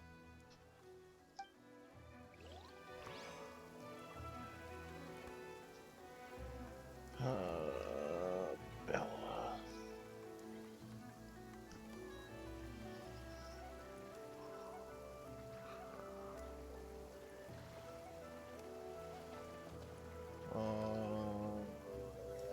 Over there. Yes, Miss Moonchanter? What are you staring at? You always address me in the strangest ways. Lady Moonchanter one minute, Miss Moonchanter the next. Yes, and? Are either of those incorrect? Not as such. It's just that I simply call you Nefer nowadays. Uh-huh. That's my name. What's your point? The point is I don't add any honorifics or titles. Meaning what? That maybe we're on friendlier terms now than we used to be. Is that how you see it? And I thought I was the one with eye damage. Never! Wilma! Paimon, Traveler. Just swinging by to check in on you. How are things going? Did you manage to get some rest? Don't worry about me. I won't slow us down. And I give my all to ensure our victory. Ah, yes. Allow me to give you two a quick checkup. All done. You're both in good shape. You're welcome. Chase, get You'll off have your my work cut computer. out for you in this battle against Dottore. No, so don't make sure to sit get on some it. Rest in first. Paimon will keep an eye on her. Don't you worry. I'm glad to hear it. Take good care of yourself, too, Paimon. Sure thing. Chase.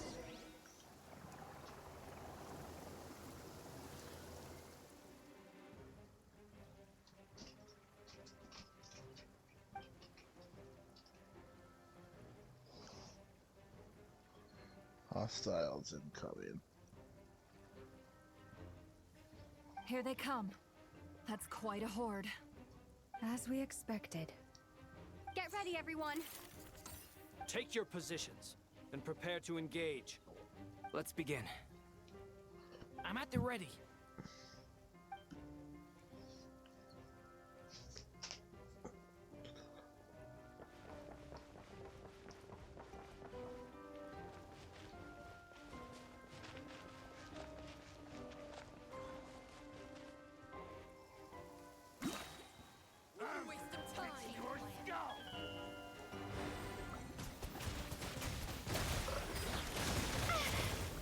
Ow.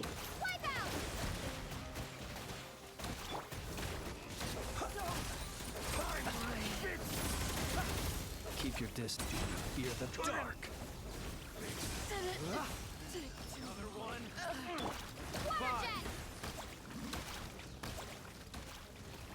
Got a present with your name on it. Observe. Night falls.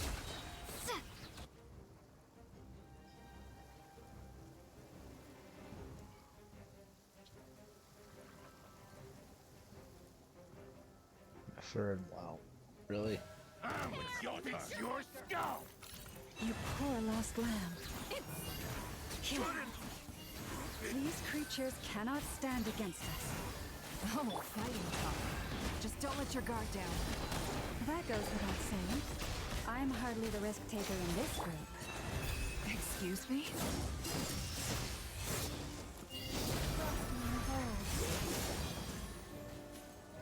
A moonless night approaches.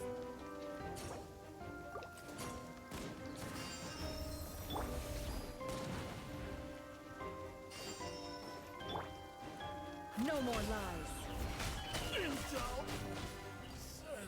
Ow. Leave this place.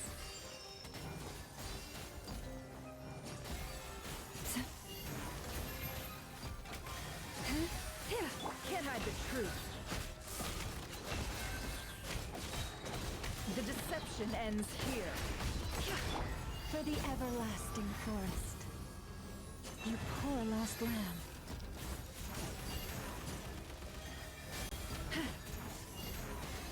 It all adds up.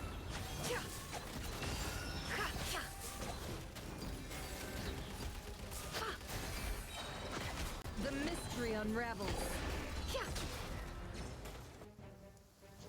Finally.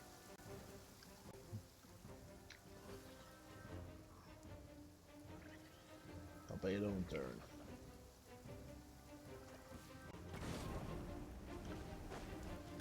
Burst forth. Decay! New life! That was easier than I thought. Naturally. What do you mean? Is it because as created...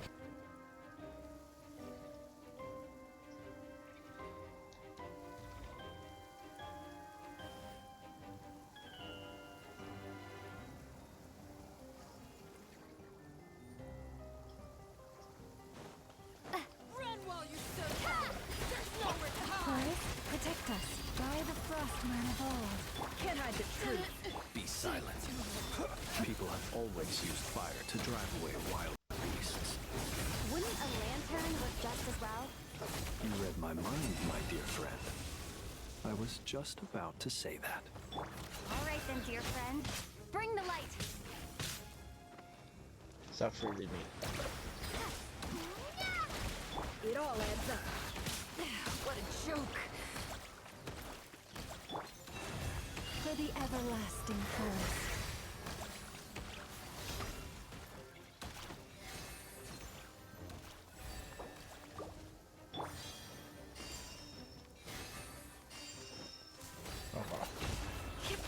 Close your eyes. Be silent. To dust.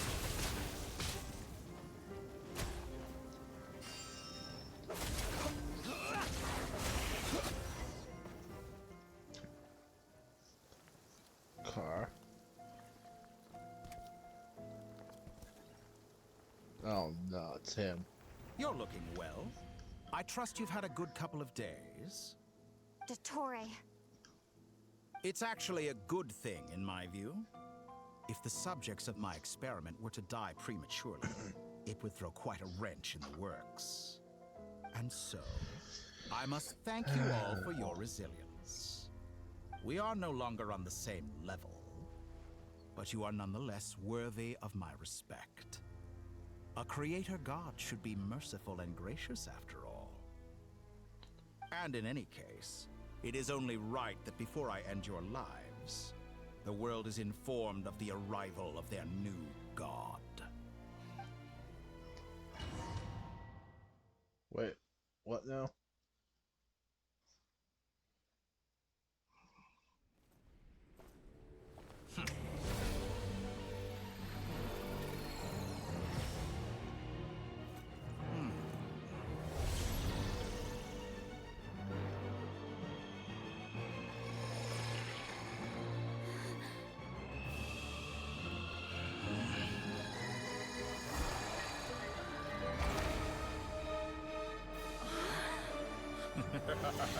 He broke the fault.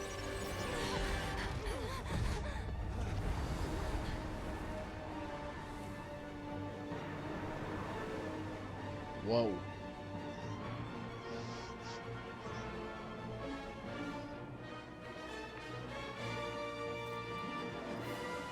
The experiment begins.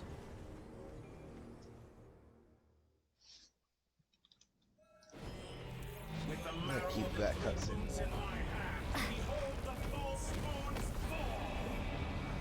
How am I supposed to fight this?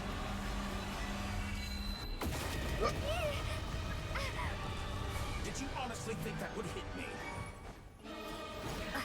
Observe. Be silent. Leave this place. Can't hide the You truth. cannot face me. Pathetic.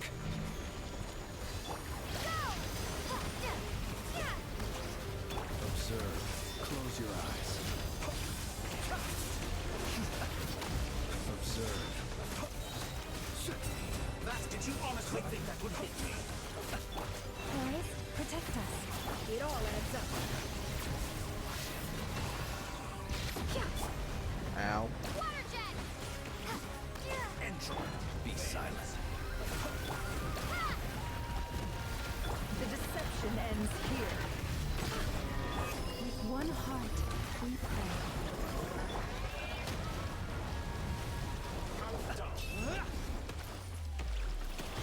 Observe.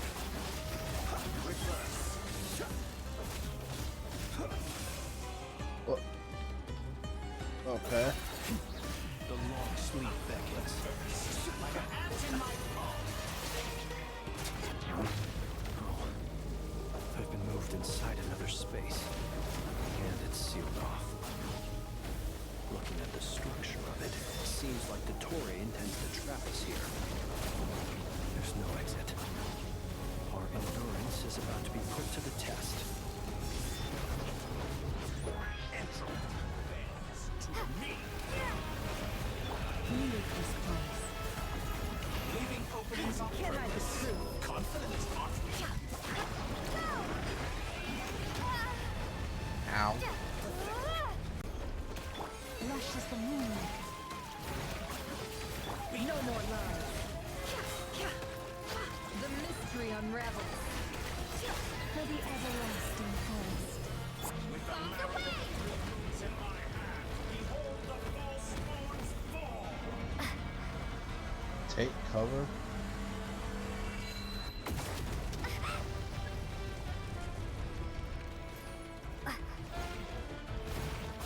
Perilous land. Such as It all adds up. The deception ends here. By the frost moon hall. Did you honestly think that would hit me? Leave this place. Tell me, where will you try scurrying off to next? Looks like Dottore has opted for a divide and conquer strategy. But we will not allow him to triumph. Now, I shall pray for our victory.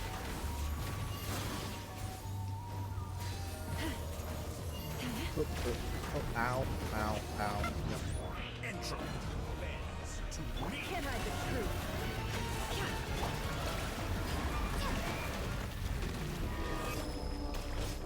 It all adds up.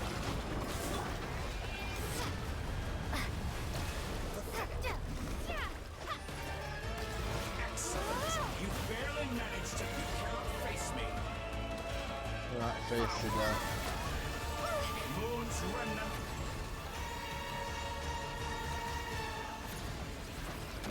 Can't hide the truth.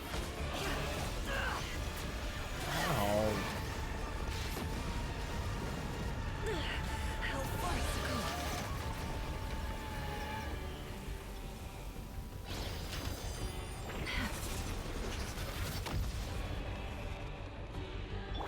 How dull.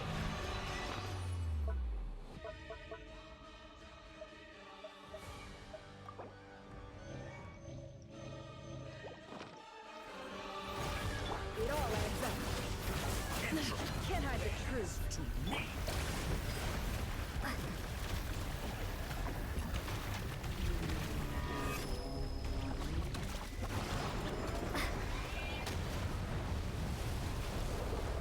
Be annihilated, that which cannot stand against me. What's this supposed to be? A knockoff version of the space Columbina got trapped in? Wow. There really is no way out. We'll see about that, Dottore.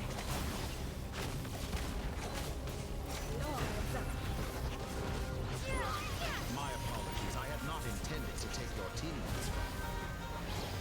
But you have a choice. Obey, and I can release them. An excellent deal, if you ask me. Won't you consider it? Intro. To me.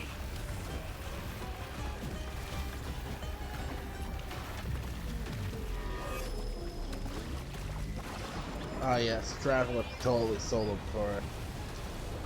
What's the worst element? Ow. I'm aware you've been working on some little tricks to surprise me with, but it appears that none of them have come to fruition. My guess would be that you're trying to bring Columbina back. But then, where is Sandrone? Or are you trying to buy time for her? I always found their friendship to be a curious phenomenon. Two highly incongruent personalities, and yet they share a deep connection. Speaking of Columbina, I once saw her as like a younger sister. We got along quite amicably while she was with the Fatui. But then one day she suddenly decided she would refuse to take part in any further experiments. To this day, I truly don't understand what I could have done to upset her so much. It's such a pity. I could have had a sister, a family. But alas, she grew to dislike me. You're not fit to be family to her. That I can't deny. So many people, all obsessed with playing out the same tired old dramas. This world is rotten to the core. And then there's you. You had every opportunity to reach the right conclusion. The thought of killing you off like this? But I maintain that I approached you in good faith, so I will offer you another chance. Will you work with me? You have until I count to 10 to make your choice. 1, 2, 3. Not in a million years.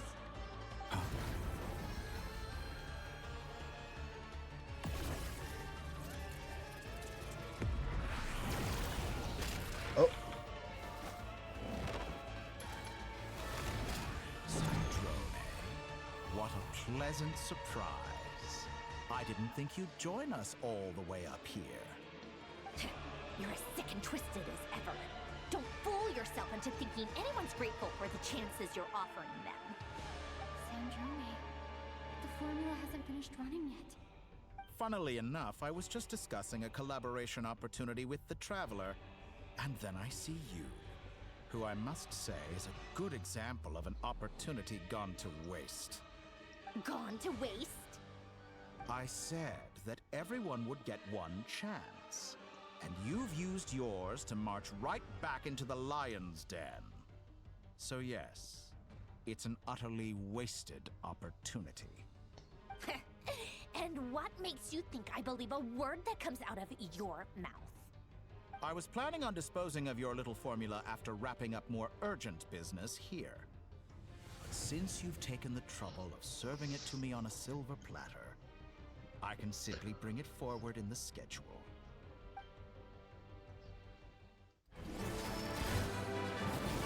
Ooh.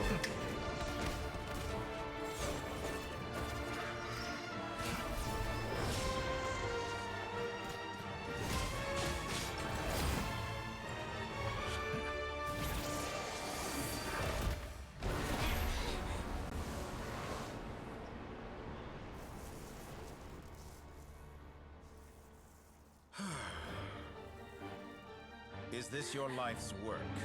This piece of trash?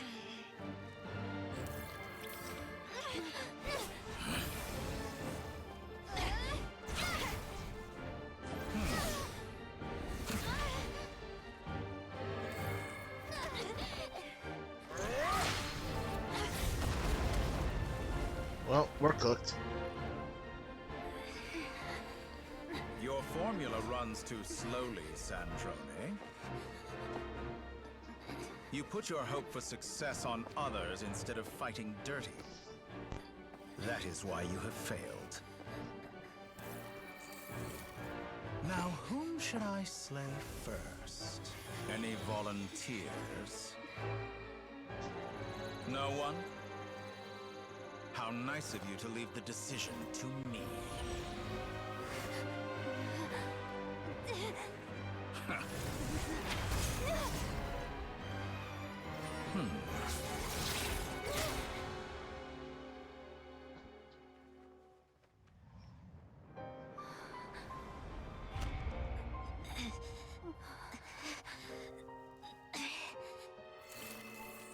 Oh, how unexpected.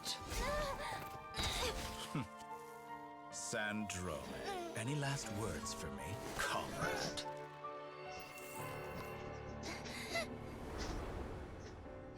Is there anything you wish for? Not really. But I've always known what I don't want. Go to hell, Dottore.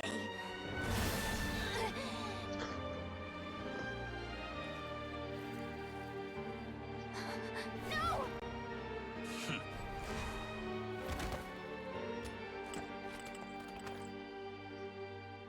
And now, you have failed.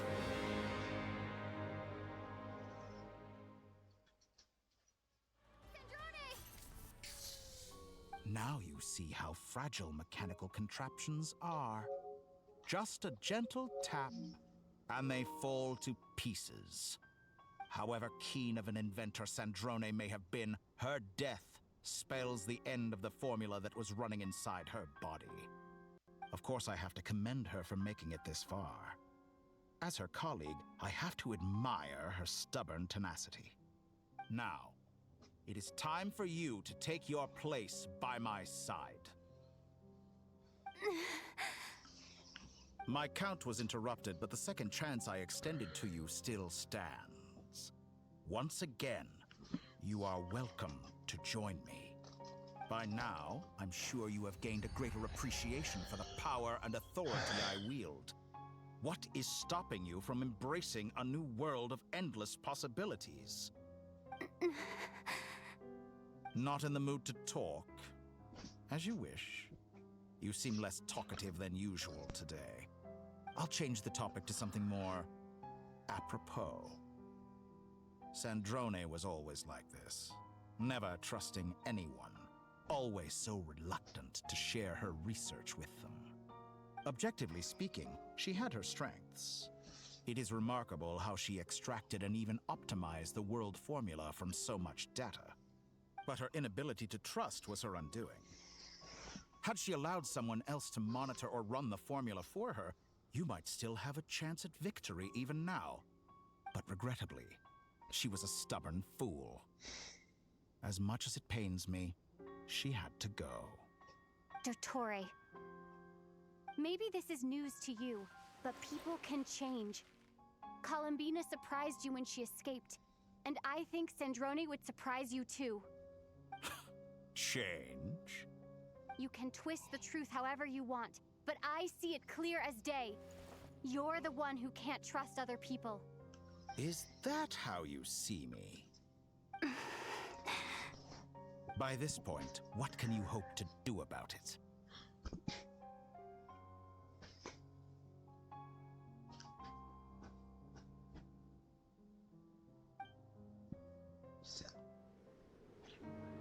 It is pointless to fight on. You've already lost. Stop it, Bella. You can't win this, Dottore.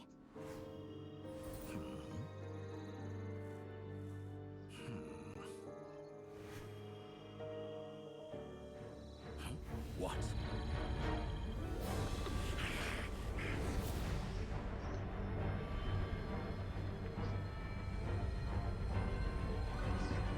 Stop it, Bella. My formula can get us 90% of the way.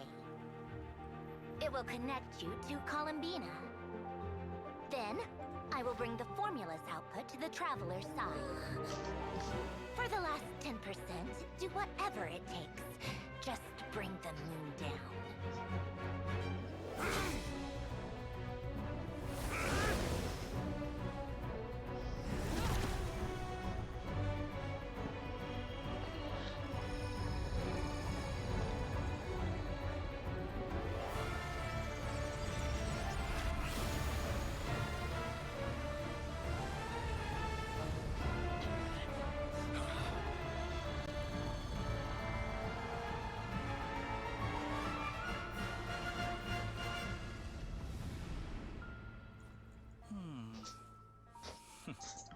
Stop it, Bella.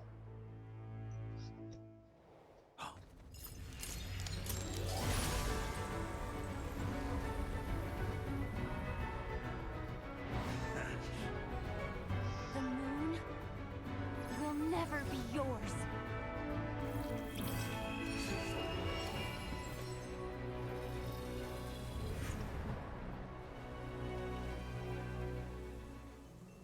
I turn my body into moonlight and pour it over Nodcry. My soul, I leave here to inform my future friends. Lastly, I will hide the Trilune Authority within the Frost Moon. And when my body, soul, and authority are reunited, finally...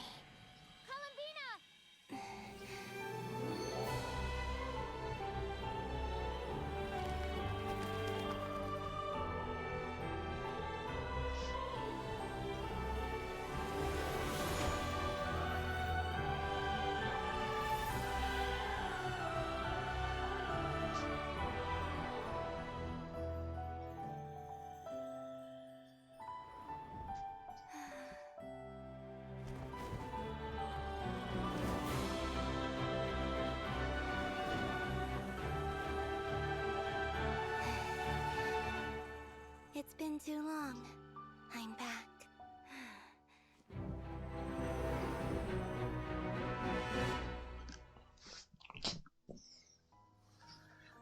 Start focused on the battle, Traveler. Like What a that. touching I'm gonna keep reunion. that clip too. Though I personally Ow. find myself repulsed by the sight of weaklings huddled together for war. Now, quite finished patting yourselves on the back. Show me how long you can stand before you drown. Watch out, Columbina! He can manipulate space itself! I know. Wait for the right moment. We'll strike together.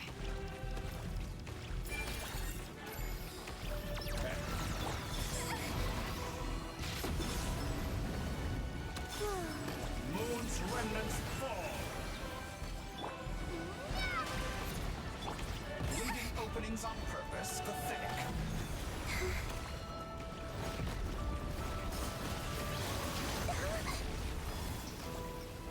Ow.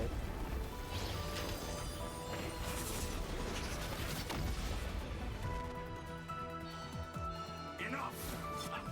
Burst like an ant in my palm.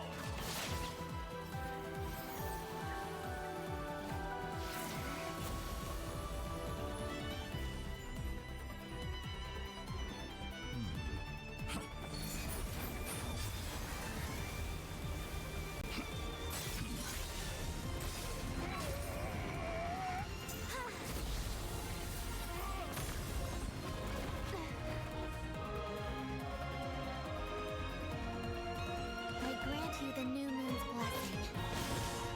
The new moon shines upon you. I am... It's over, Dottore!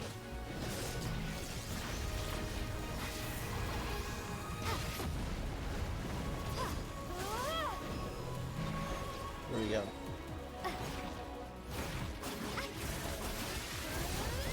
Time to pay for your heinous crimes!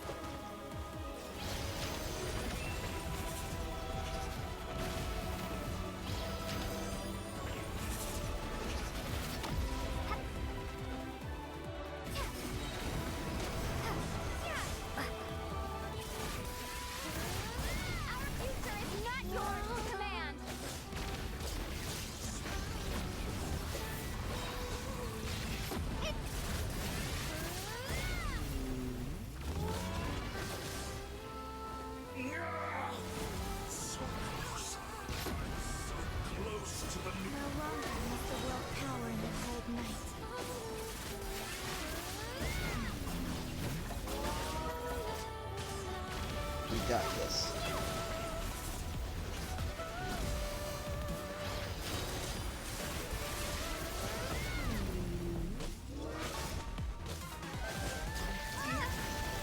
Ow.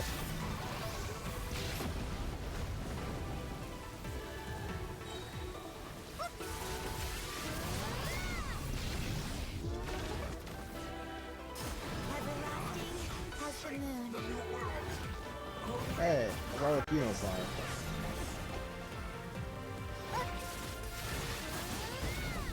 Got him. Or not. I could have shaped the new world. Only I.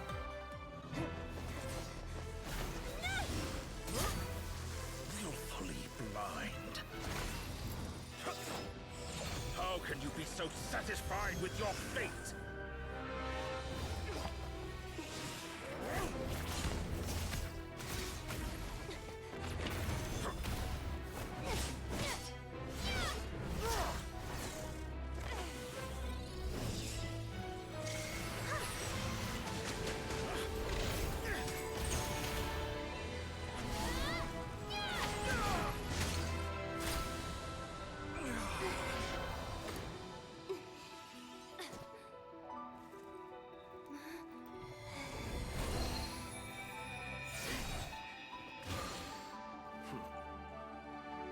This battle was never about fate. It's about friends, family, and the home you stole from them. So dull. Only the weak rely on each other for comfort. You shall see. Once I transcend fate, you will be nothing but tolerant for my grand experiment! That will never happen.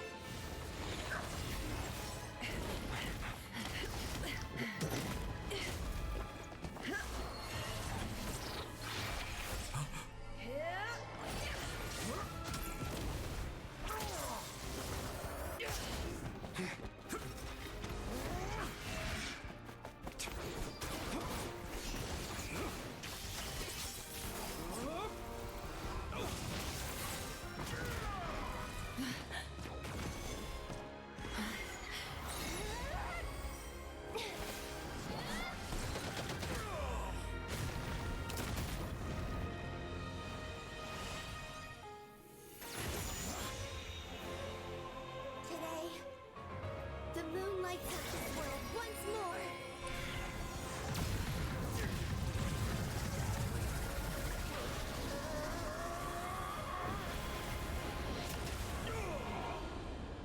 This loathsome world.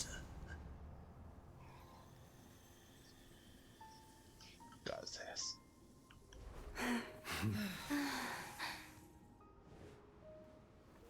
No. This world is our home.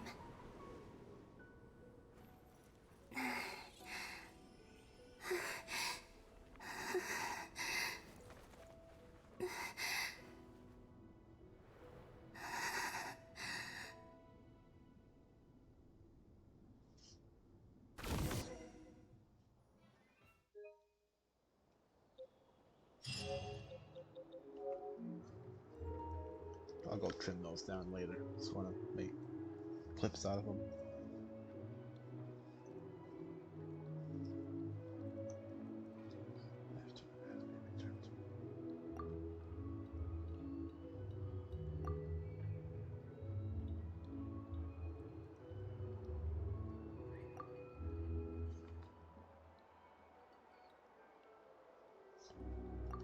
No, you're doing it wrong. The moon looks like this now. What are you drawing, children? The new moon, Mom. It looks different than before, doesn't it? Also... Can I go buy a sugar sculpture today? Please? Just one? All right. I suppose today is a special day after all. Almost like a festival. Extra, extra! Get the latest Nasha Express here! Post-disaster report! Nasha Town reborn beneath a new moon! The voyage begins today! The future looks bright thanks to the League. Want a copy? I knew things would be different. But I didn't think that would include the moon. They say a new moon goddess has been born. A new moon goddess? Who's saying that? The Frost Moon Scions? I guess so. I'm not too clued up on the details. As far as I'm concerned, the moon's still in the sky and it's business as usual. Hey, since we've come all this way, shall we grab ourselves a free meal while we're here? Are you a convert now? Or are you just here for the free lunch? Oh, come on. What does it matter? After everything we've all just been through? That smells good. All right, that's it. I'm hungry. Time to eat. Come on! We gotta get there early, or there won't be any good spots left! Shh, keep it down. This is a residential area. What if people are still sleeping?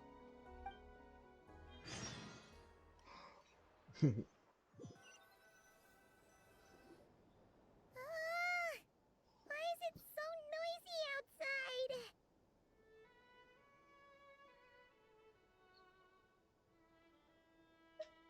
It's okay. Paimon was pretty much awake anyway. It's been so long since we last had a chance to relax, huh? Feels like time is moving slower than usual. What about you? Did you rest well? Huh. Still winding down from everything that's happened? Or are you wondering how our friends are doing? Or is it about what Dotori said to you? Bit of everything. Okay, if you say so. But don't push yourself, alright? Let Paimon know if you need to talk. What we just went through was a lot. It's totally normal if you need some time to get back in your groove. Luanatar disappeared after Columbina came back. Apparently, she was part of Columbina's soul or something. Still, Paimon kind of misses Luanatar somehow. But anyway, you did great. So did Paimon. We all worked our butts off to contain this disaster, and in the end, we made it. So, chin up, Traveler. You should be proud of yourself.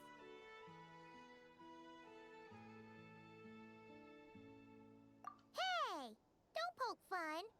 You should be glad that Paimon's growing as a person.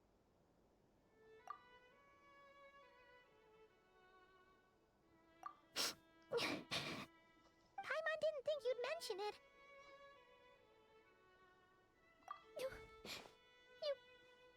You have no idea how anxious Paimon was. She was worried sick about you.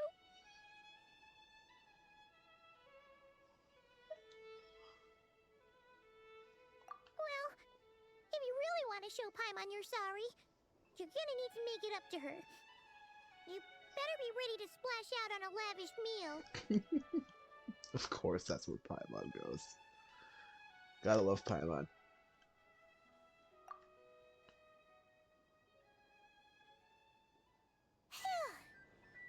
Okay. Paimon's full now. Huh? Oh, well... Hey there, Traveler and Paimon! Good morning! Morning, Yehuda! Here for some breakfast? Oh, I've already eaten. Just need some water. I was mostly worried you might forget what day it was today. So, I came over to remind you. Careful there, Paimon. Too much food will make you drowsy. Don't let anyone catch you hiding at the back and nodding off during the League meeting. You should probably be saying that to Aino. She's the baby of the group, if anyone. True. You know, I'm surprised that all these competing groups are actually coming together to try to solve things together. Definitely a first for Nodcry. Well, nothing like a region-wide calamity to bring people together. After that, surely even the most self-interested people have to realize that going it alone isn't worth the risk, right? Try telling Boss Neff that. She's not exactly convinced that people are gonna get with the program. Really? But if she pessimistic about it, why'd she agree to be the Curatorium's representative in the League? Probably 'cause even though unity sounds like a pretty far-fetched idea, the benefits it would bring make it worth a shot. I think things will work out, though. I swear, Notcry feels like one big family now with everything that's happened. More than it used to, anyway. Paimon's with you on that one. And it seems like plenty of other people agree, too. Just listen to the bustling streets. All right. Everyone's been rebuilding these last 2 weeks, and the evacuees have been coming back in droves. Life's slowly returning back to normal. Which means my workload's probably gonna shoot back up. Were you about to head out? There's still some time before the ceremony begins, you know. Yeah, we were gonna take a stroll around the square and say hi to some friends first. Sounds good. See you later then.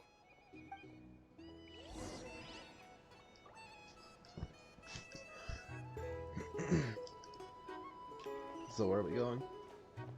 Central Plaza.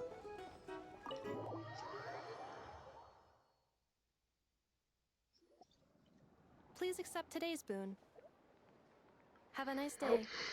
Are Paimon's eyes deceiving her? Or is that Inefa handing out food for the Frost Moon Scions? Hello there. Would you like a feast of the moon along with some snacks of the day? So, what's new, Inefa?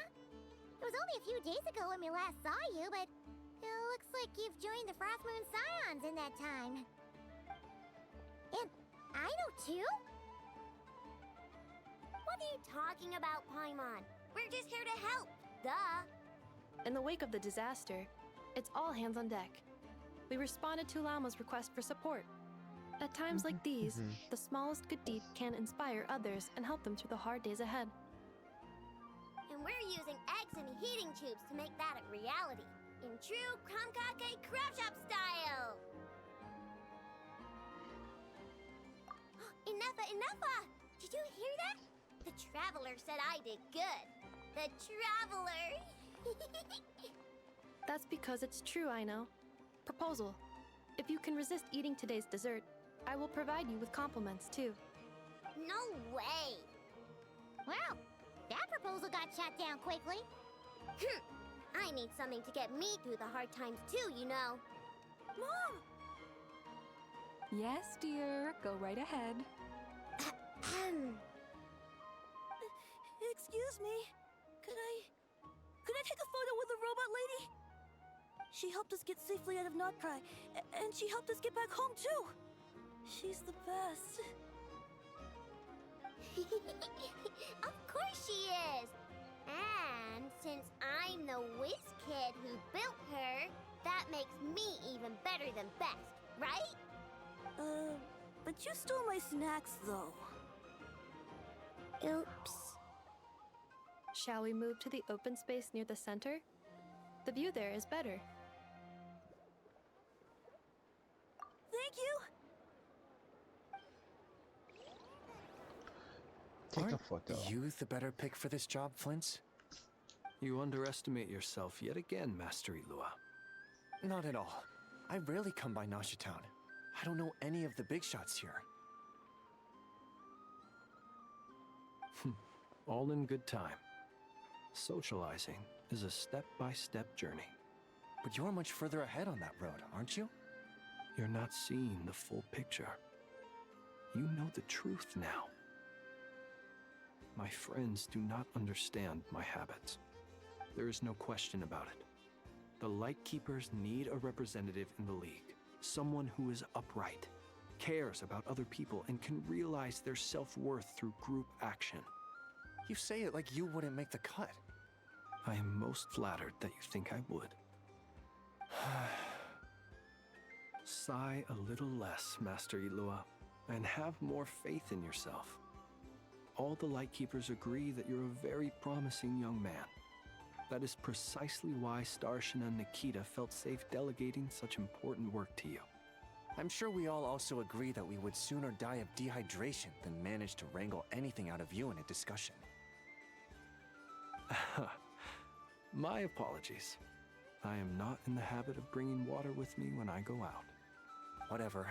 I'll take the job. By the way, who else is part of this? Oh, it's quite the who's who of Nodcry.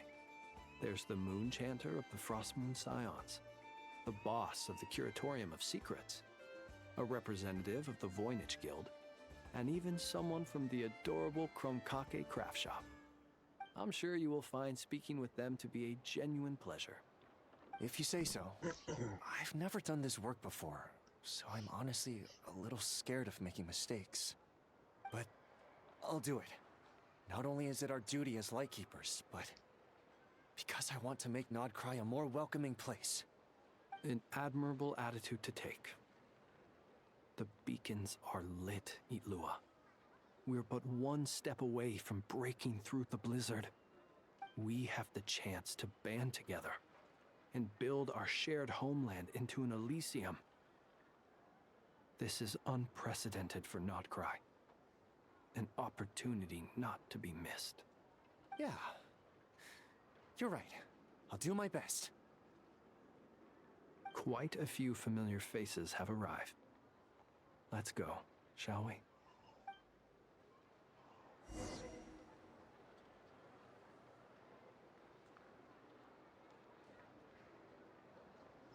Okay. Oh, there's a lot of people.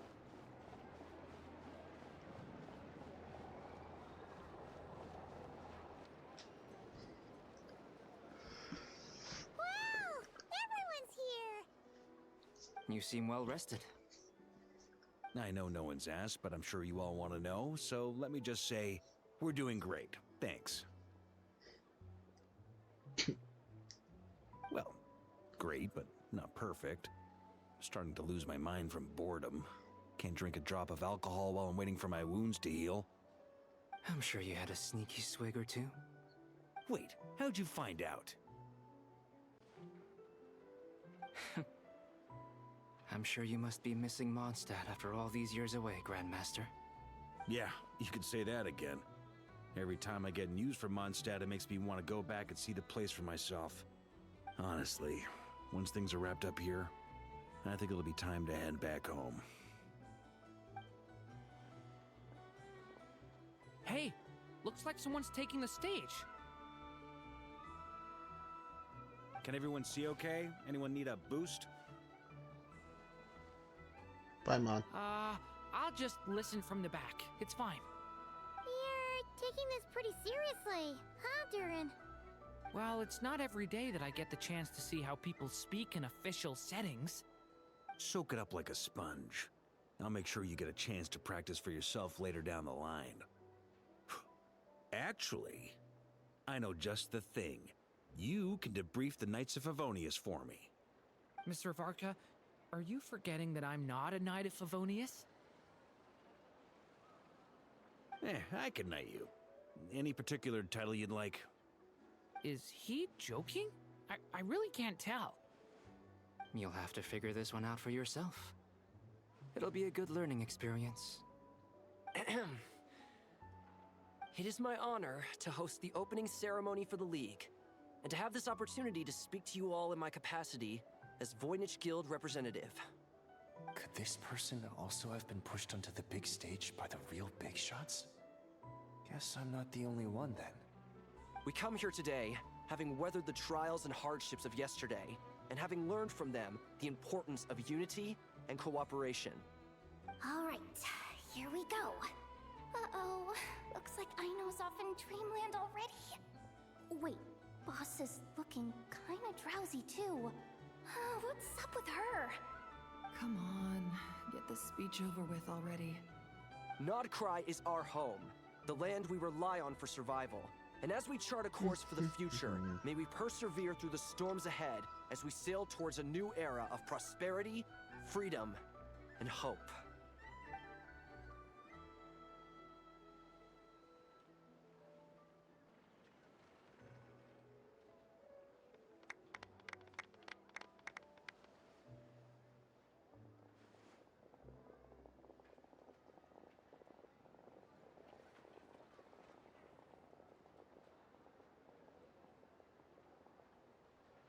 Looks like we'll have more opportunities to travel in the future. I'm sure you'll cope, Lady Moonchanter, given how fleet of foot you are.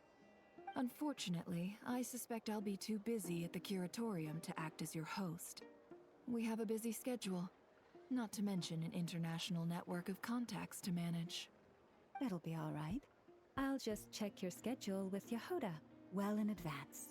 And if she's not available, I can simply ask Ashru. You... So giving my employees extra workload isn't enough for you? You're really going to drag my cat into this too? I thought you'd approve. Aren't you forever increasing your employees' workloads? That's a bold statement. Are all the Frostmoon Scions feeling more audacious now that your moon goddess has returned? Columbina's return has brought joy to all who care about her. That includes both you and me. As for the Frostmoon Scions, we are learning how to thrive independently, without relying on the moon goddess. It is up to us to make our home a more livable place. Joining the League is one of the steps we are trying towards that end. I like the word try. It's nice and non-committal. You can opt out at any time and still say you tried. You don't see a bright future for the Frostmoon Scions? Or did you mean the League? I'm just not as optimistic as you. The Frostmoon Scions should count themselves lucky that they have a leader as stubborn and enterprising as you. But Nodcry's a big place, with all kinds of people. Most of them don't enjoy answering to a leader, or even listening to reason. Well, that's where you and your methods come in. Unless the Curatorium of Secrets is only here for appearances. For now, yes. And that won't change until this venture becomes worth my while. What would make it worth your while? Getting out more than I put in. Right now, I'd barely break even, but I'll grant that it's a good start for Nodcry. Then maybe it's worth a try. All right, you can stop now. Or do I have to join the Frostmoon Scions before you'll get off my back? You'd be very welcome to join us. Hey, you two! Congrats on all your hard work! What are you chatting about? Nefer was trying to dissuade me from adding to her employees' workload. Also, she's considering joining the Frostmoon Scions. Sorry, what? Your conversations are always the most interesting. And there's Nicole. Would you two care to join me for some tea before heading to your next destination?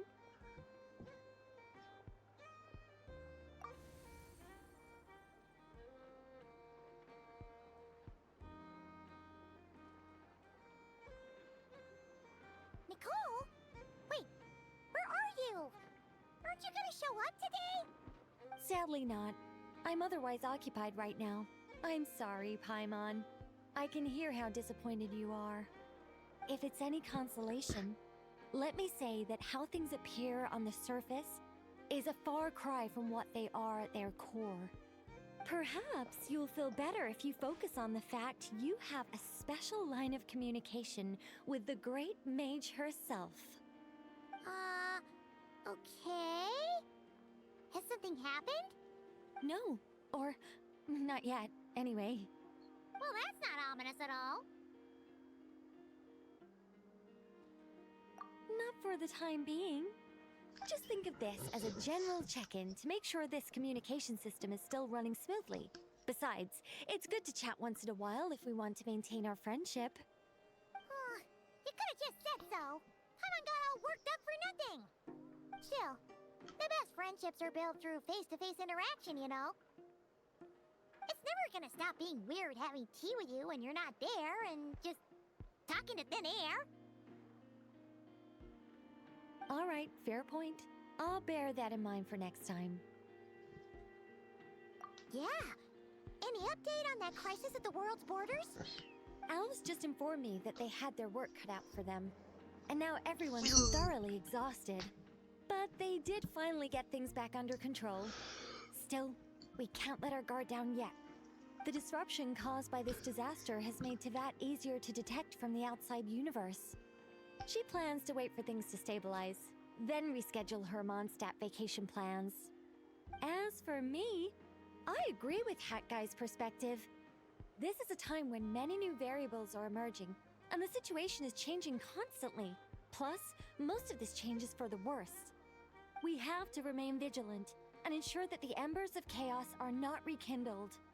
I did notice that the energy in Nodcry changed somewhat after the War of Funerary Flame, but since it was still aligned with the Light Realm, I never gave it a second thought.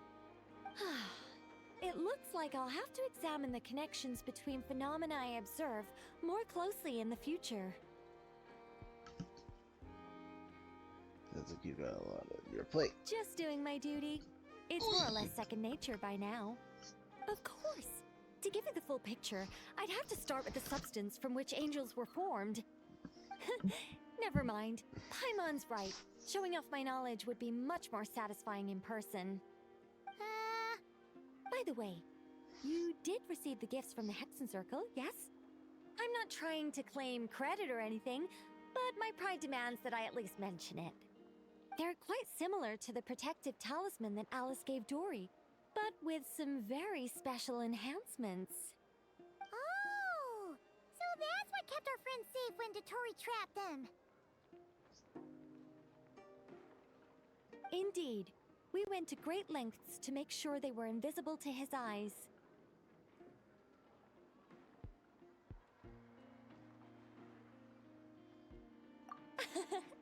I'm so happy they came in handy. Still, not fishing for gratitude, by the way. I just want you to be aware that sometimes your friends may be protecting you in ways you cannot perceive. Anyway, I'll contact you if anything else crops up. If not, you know what they say, no news is good news. Oh, my angelic instincts are tingling. They say you should head to the docks next. Your friends are about to board their ship home.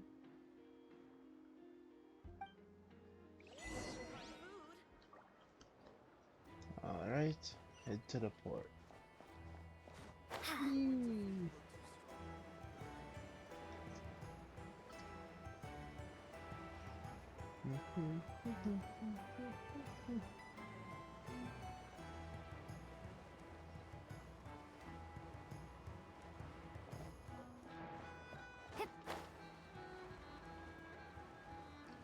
Oh, this isn't the.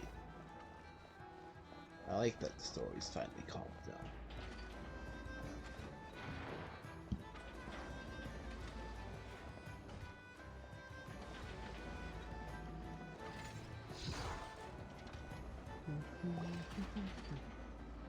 Bonk. Oh, Kino. You're here. You're here too, Hat Guy! Are you heading back together? No. I'm bound for Sumeru, and she for Fontaine. We just happened to cross paths at the harbor. Everything seems fine. Sandrone may have an abominable temper, but she's always been very responsible with important calculations, and things entrusted to her by valued friends. You always speak as if you know us inside out, Mr. Hat Guy. Maybe I'm just a good judge of character. I certainly hope that's all there is to it. Regardless, you have been a significant help in this matter. For that, you have my gratitude. I didn't do anything special. Sandrone's the one who completed a seemingly impossible formula and turned the tide of the entire battle, even giving her life in the process. She's the one we should be thanking. Even we were unaware that Sandrone had hidden the real formula inside Polonia's body. She managed to fool Dottore into thinking the formula was running in her system by installing an identical-looking decoy within her. She probably realized that she didn't have the strength to stop Dottore. But this way, she could at least get him to lower his guard. Huh. She always worked like that. Always had a backup plan.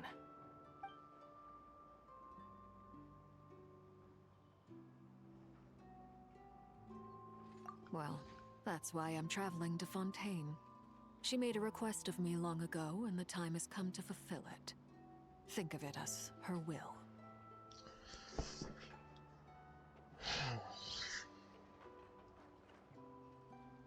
She said that should she ever fail in a mission, she'd like me to deliver her core and Polonia's to the Fontaine Research Institute. She also mentioned that she had made arrangements for people there to set her affairs in order. Some of her personal effects, such as her notes, were left to me. I've decided to take them back to the House of the Hearth, for safekeeping primarily, but also as mementos, I suppose. However, there is one book among them that I'd like to leave in your care. I'll have someone deliver it to your residence at the flagship at a later date. No, I was specifically warned not to tell her. This is her last wish, and I will abide by it.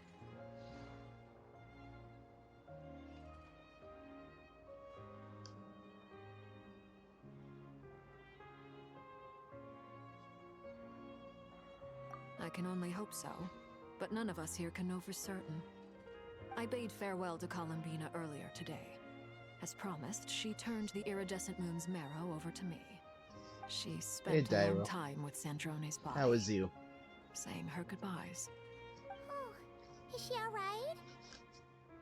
Sandrone's passing has left a great wound in all of our hearts. It will take time to heal, but Columbina surprised me. She offered me some words of comfort before I departed.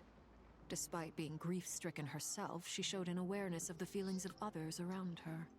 She never used to act like this. Clearly, she has grown. And I suspect that we have you to thank for much of the change we are seeing in her.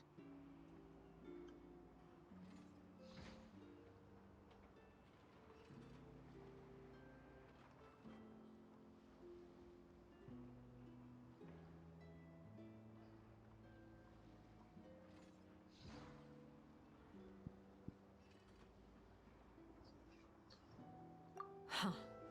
After these recent events, the Tsaritsa has revoked the Pale Star Edict. Snezhnaya now realizes that the arrest warrant for Columbina was just a ploy by Dottore, who coveted her powers.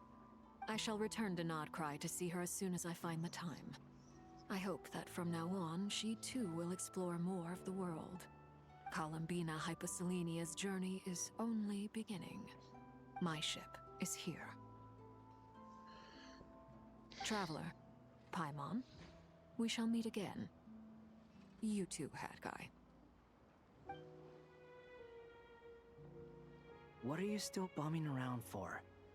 Isn't Columbina waiting for you? I thought today was the day you'd agreed with her to go find out the truth about your sibling. You're afraid you won't like the truth when you see it. Well, this is new.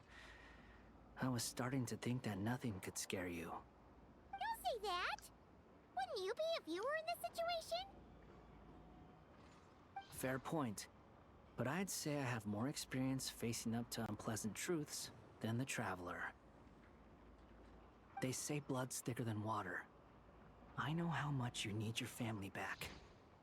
More than you need any of your friends.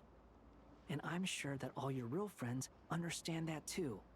No matter what the truth turns out to be, they will stick by you and support you, whatever decision you make. Finding the truth is important. But more important still is what you choose to do once you've found it. Dad.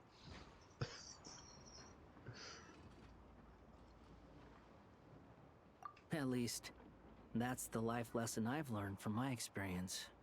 Grappling with the truth. What? Now that Dottore's dead and gone? A little, I guess. But it hasn't solved everything.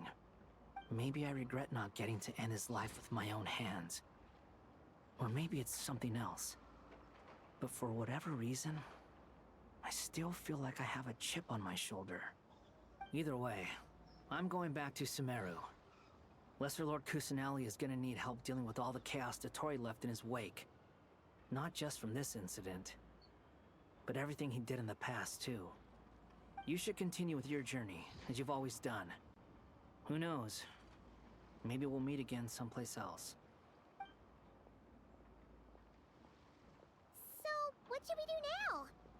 If you want to explore a bit more to steady those nerves, Paimon's game!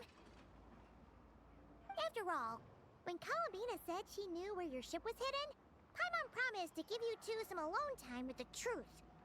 It hasn't been all that long since we were last apart, sure, but with Columbina there, Paimon's sure things will be just dandy. Ain't no biggie. Paimon might be all about that food and fun, but she knows how to do right by people. Paimon's sure you'd prefer to digest the news about your brother in peace. But, no matter what you see, just know you can share it with Paimon. Of course, as long as it's not super private. If you can't make sense of something, let's give it some thought together. And even if we both can't figure it out, Paimon can at least treat you to a nice meal.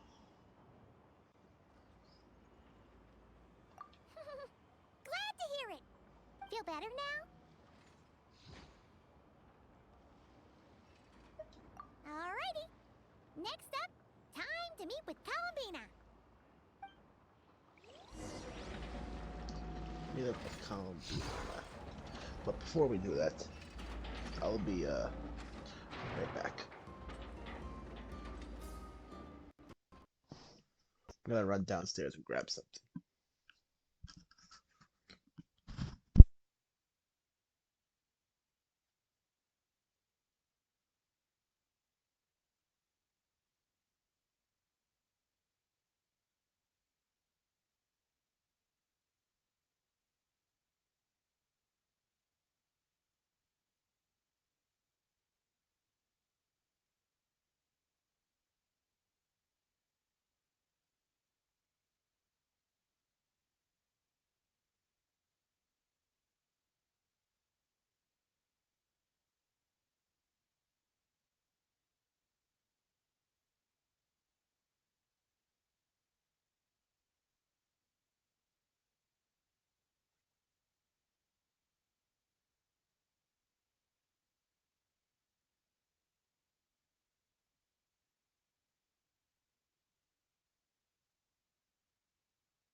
Alright, I'm back.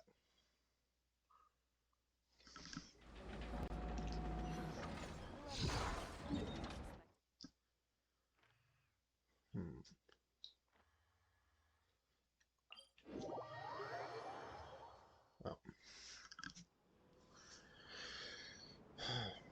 Columbina, we're here! Can't quite believe we're meeting out here.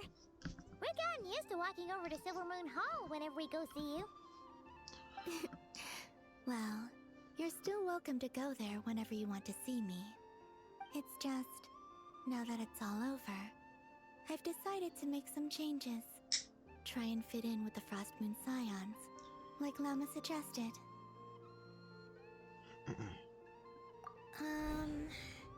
The older generation are still timid around me. They don't dare get too close, and they bow their heads when I walk by. But things are much better with the children. I see more curiosity in their eyes.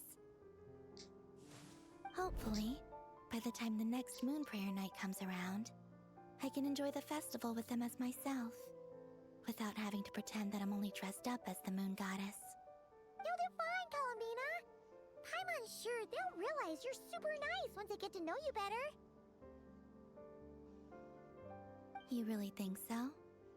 When we first met, you thought I was a little up in the clouds. We were just starting out then, come on! So Lama told you, huh? I'm only teasing. I know that I have you to thank for pulling me back down to solid ground. It feels good to finally stand firm on the earth where I was born. Oh, that's great!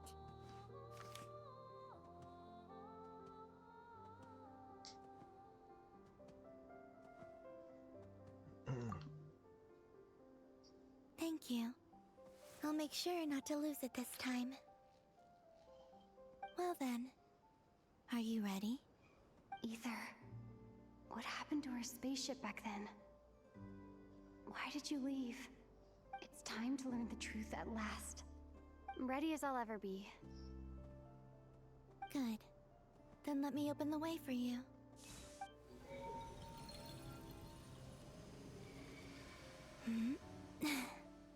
Where does this lead? To our shared destination. Huh?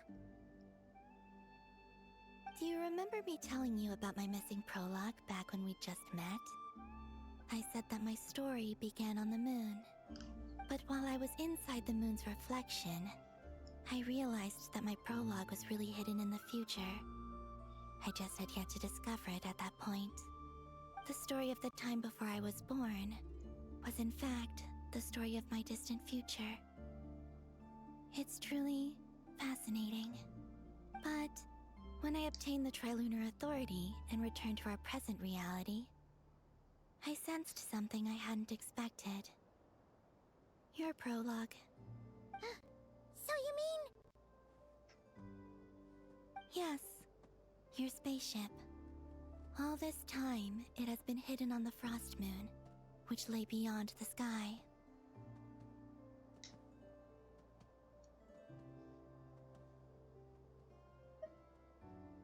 The great ruler of the firmament. The heavenly principles. Wait, them? Why would they do that? I don't know. Perhaps your ship contains something that is incompatible with Tevat. Or something that cannot be known. Oh, did I pick a bad time to say this? I know it must have been hard to work up the courage to do this. Maybe I should have waited until you were on the moon, with no chance to back out. That would have been kind of mean, you know.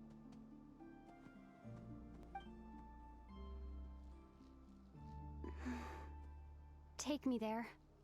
Oh? Whatever is hiding in that ship, it belongs to me and Ether. Those memories belong to us. No one else has the right to decide whether I should or shouldn't know about it. Not even the heavenly principles. Very well. Then let's go. You two take care, alright? And don't forget to come back soon! Rest assured, Paimon. We will. Traveler, after you. Thinking about the story that we'll find hidden on the moon? Yes. And hoping that it has a happy ending. Stories like that don't exist, you know? You don't believe in happy endings? I don't believe in endings.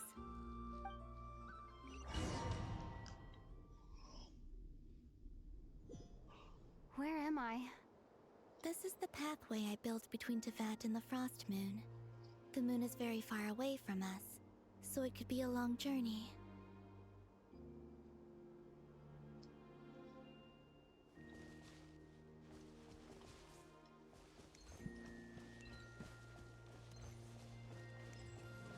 After I obtained the Trilunar Authority, I unwittingly saw past events from many of my friends' lives.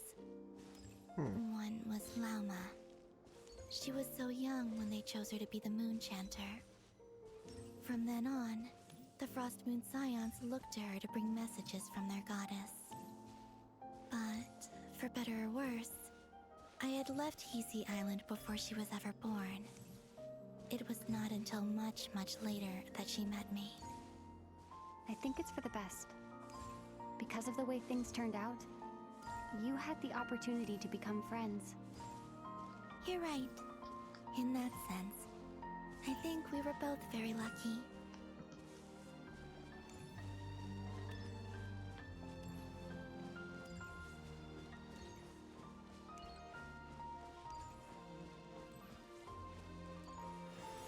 Oh, and about that mage, Nicole.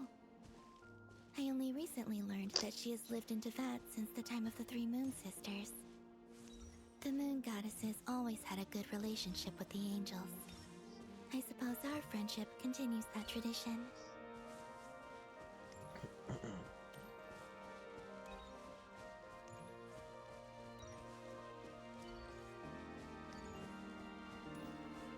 Sandrone. And then there's Sandrone. I never knew that much about her, beyond the fact that she was created by someone called the Lord Artificer. She, too, suffered for a long time before joining the Fatui.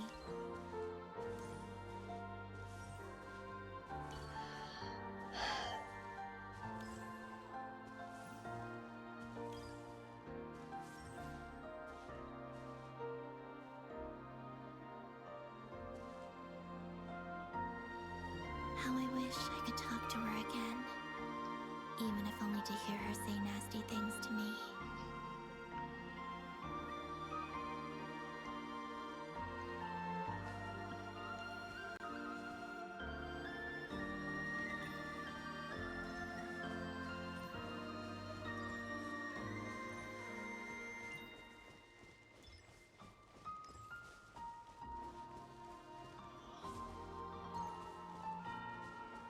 Also, I saw your sibling's story.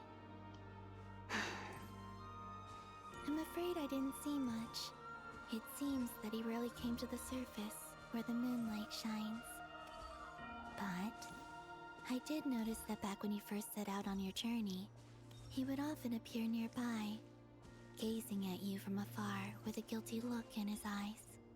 Ether.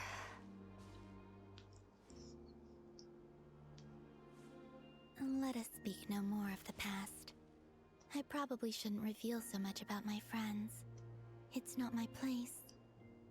Let the moonlight carry us forth. We are very close now.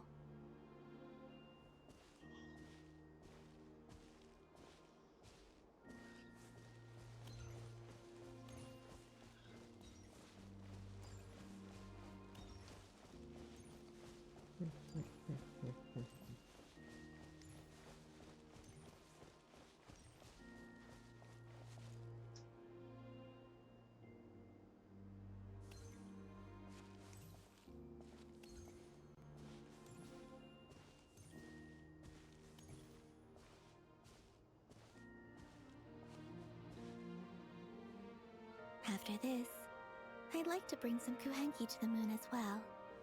If they're willing, of course. What about your other friends? Will you bring them to visit too? Certainly. But I'll need to tidy the place up first.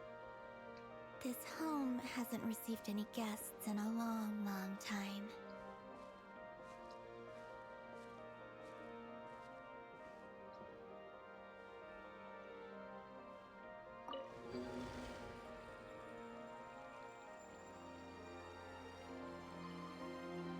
I remember writing something similar with you on Moonprayer Night. I believe it was called...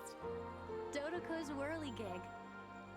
Yes, that That was it. You asked me if I was afraid to return to the moon, and I said that I was. The idea that I had gained something precious, only to lose it so quickly. That frightened me. But I'm not afraid anymore. Besides, this time, we're traveling together.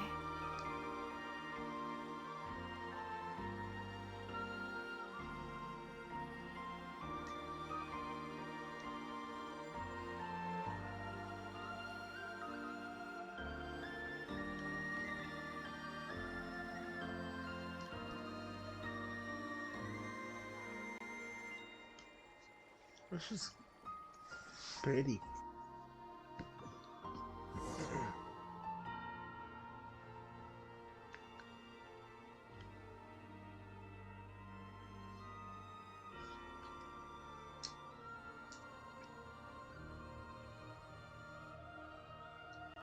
Still sad that Sandrone died. Like what?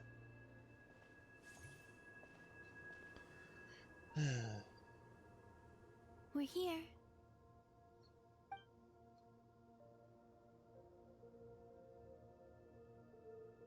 Over there.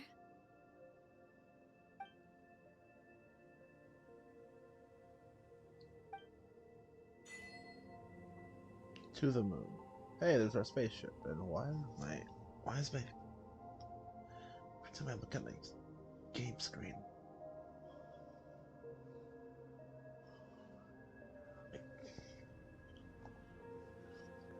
it's bothering me that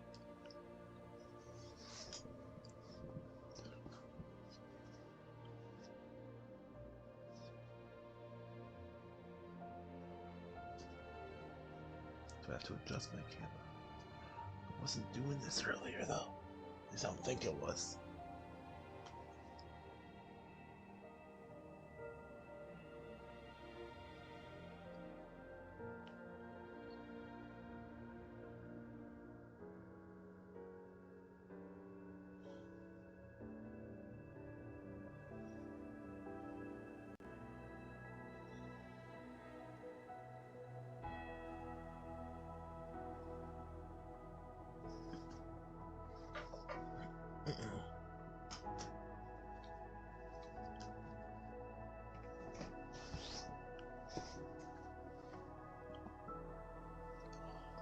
Hi, cheese.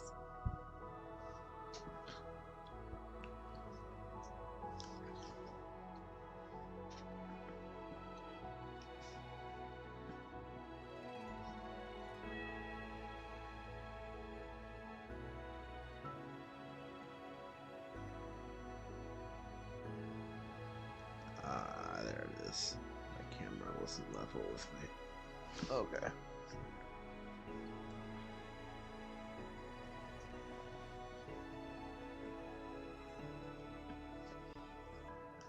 You know what? I feel like we're gonna get into a really good part of the story, so I'm gonna wait for the ad break to end.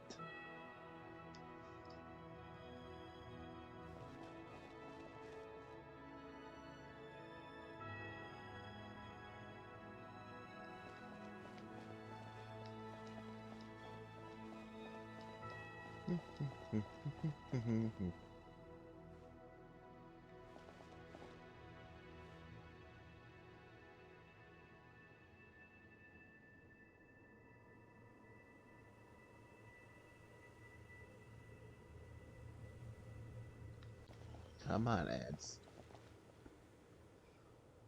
I suppose I could have just turned them off for this.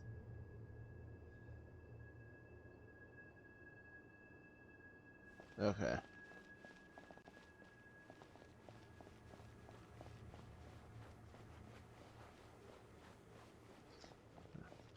The spaceship is on the moon.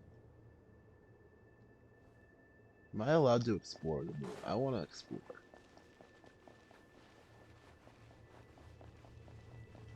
Because I'll probably never be allowed to be here again.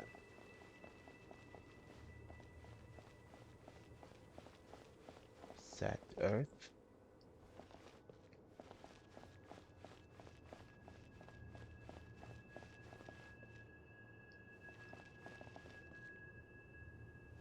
Place is cool.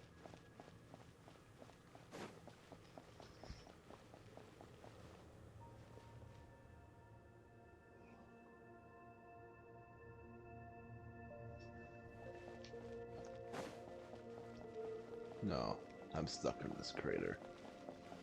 But still, it is cool here.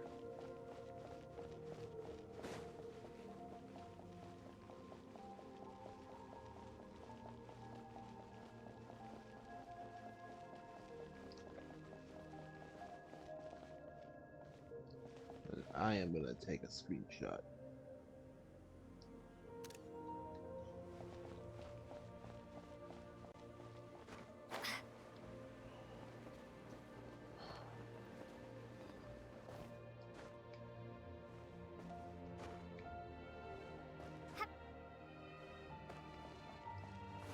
Investigate the spaceship.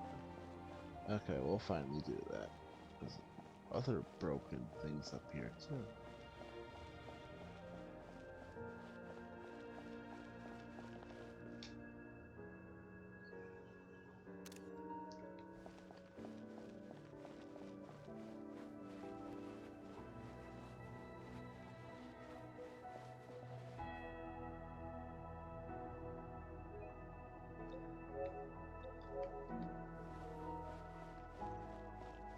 Alright. Let's continue on.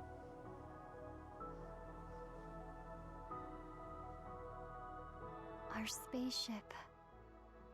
It's huge. I suppose that the moon is the only place one could hide it. It'll be alright. Huh? The way you feel in this moment, I went through it too, on Moon Prayer Night. The door was right in front of me, but I struggled to find the courage to step through. Solitude for me once meant living a life in which even I was absent. Before I met you, that was the only life I knew. But that night, solitude meant throwing away the life I had gained after meeting all of you. Columbina. Go. Retrieve the part of your life that was once lost. Trust me, you will lose nothing by doing so. Look, Teyvat is right there. All of our friends are down there, waiting for us. You're right. Thanks, Columbina.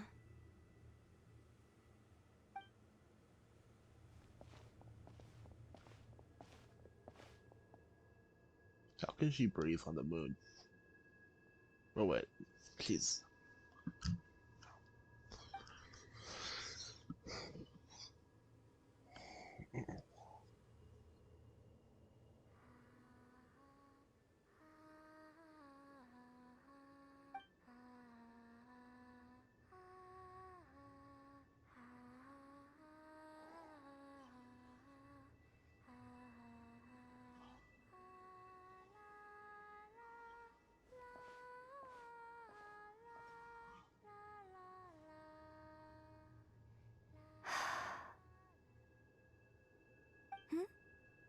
Finished? Yeah. Why did you take your eye mask off? Well, since my return, I've decided to take more opportunities to see the world with my own eyes. Besides, I've always wondered how Teyvat looks from the moon. And what do you think? It's beautiful. I could spend a whole day here just gazing at it. What about you? What do you think of the truth you found? I haven't looked at another person's expression in a long time, but I think yours is saying it was neither good nor bad. Keep this up, and it won't be long before you give Nefer a run for her money. Oh, I don't think that's going to happen. I'm much more used to sensing what's going on around me with Kuvaki. I think I'll save my eyes for seeing special moments I really want to remember. I read the spaceship's flight logs. I always assumed that this was my first time in Tevat. I thought that Ether and I must have been hibernating in space for centuries on end. But the logs show that our spaceship flew over the skies of Tevat once before. A long, long time ago. Flew over? So you didn't land? No. The ship barely came to a stop before flying on again. After that, it continued traveling through space for a long time. Some of the data is corrupted, but I suspect that it kept flying for thousands of years. It was only after that that the ship made a forced landing in Nodcry. When Ether found me, he came from outside the ship. Could this mean that he left the ship long before I did? Maybe even during our first pass over Tevat? Are you alright? Yes. I can feel that the truth is coming together. One small piece at a That's an time. interesting plot twist. I remember Ether telling me that when he first arrived in Conria, he could not recall the past. So this might be something that even he doesn't know. Here, I made some space for you. Your mind must be racing, and this seems like the perfect place to relax and clear your head. Oh, wait, there's one more thing. What is it? Wait here a moment.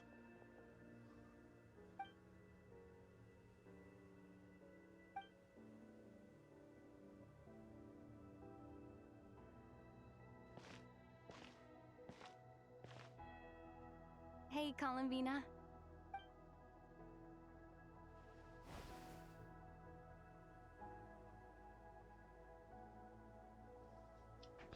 Hey, yo.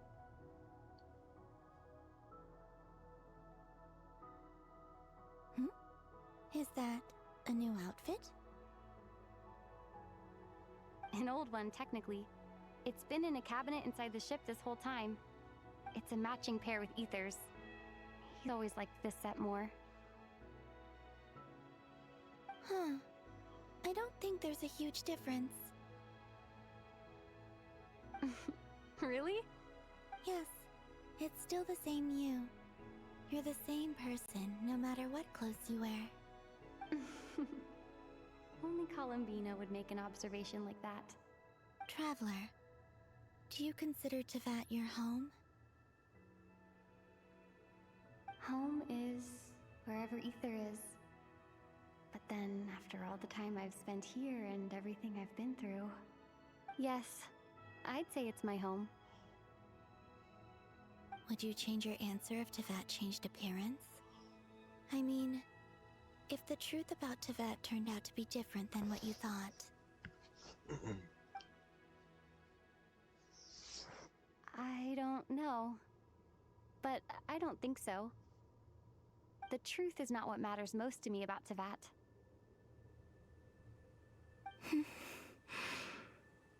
When I was first born, I longed for a home. And when you get something before you're mature enough to understand the world, you just take it at face value. I thought that a home was a transaction. You give me what I want, and I'll do the same for you. But you and your friends taught me what a true home should look like. You never asked for anything, yet you gave so generously to me. That's because your friendship matters to us. It was worth it. In the past, I thought that my birth in Nodcry must have been a mistake. But after journeying to the distant past where the story began, I realized that it was I who chose Nodcry to be my future home. Now, I am glad that I made that choice. I'm sure your friends are just as glad. In fact, I intend to make the same choice today as I did back then. What do you mean? Well, I've given the Eternal Moon's Marrow to Lauma, and the Iridescent Moon's Marrow to Arlecchino.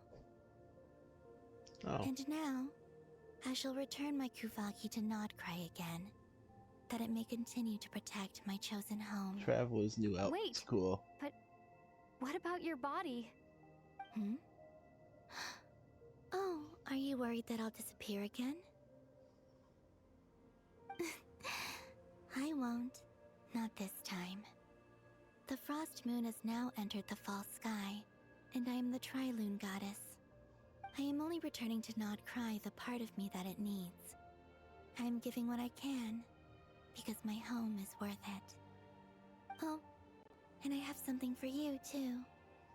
For me? Yes. Come closer.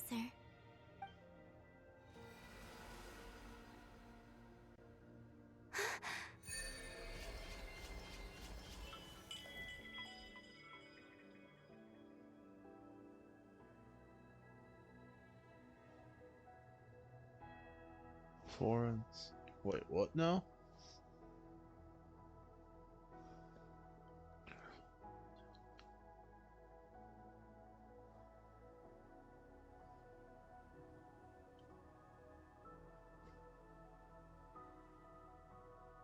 Travel at all elemental types attack. Travels.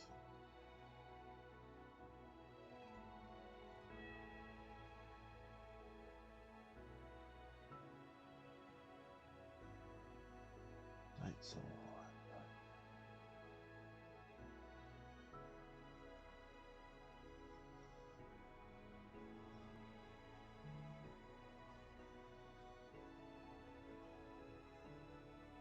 Yo. New town. This is cool.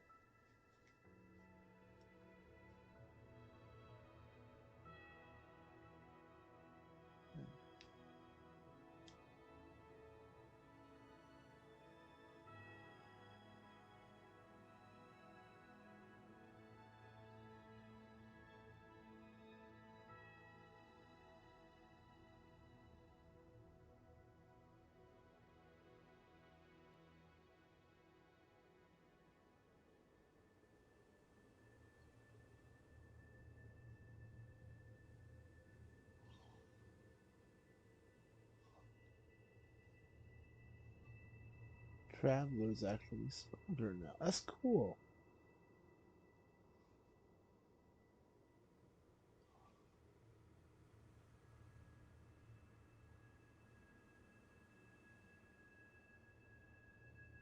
What was that? I lifted some of the restrictions this world placed on you. I trust this will help in your future adventures. My power. It feels like it's grown. I can use the elements more freely now. Thank you. This will be a great help. You're welcome. I see you as family, and after everything you've done for me, In fact, no. It's not because I owe you. It's because you're worth it. Here, this flower is for you. Oh, pretty.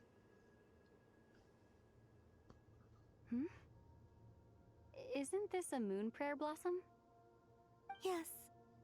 Don't worry.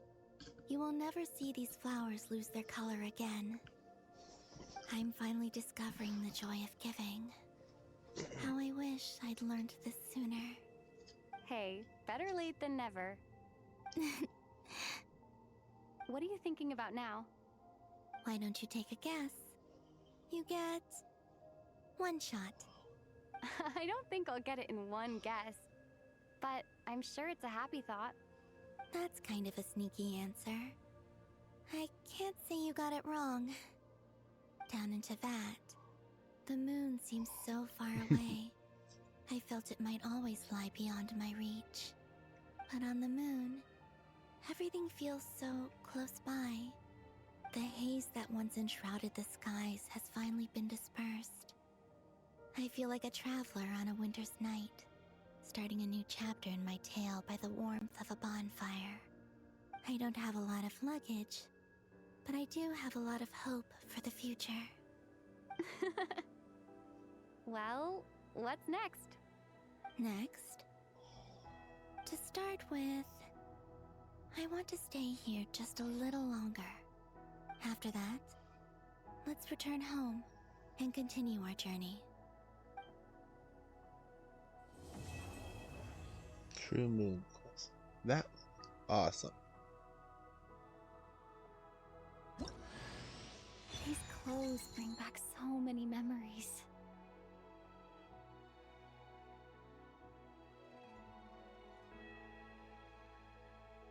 Well, that's cool.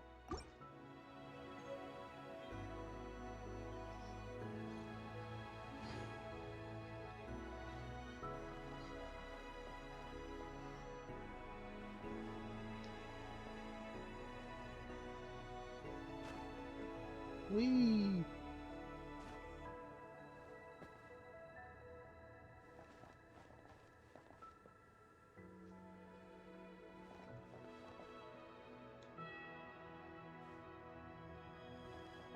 I'm gonna get a screenshot.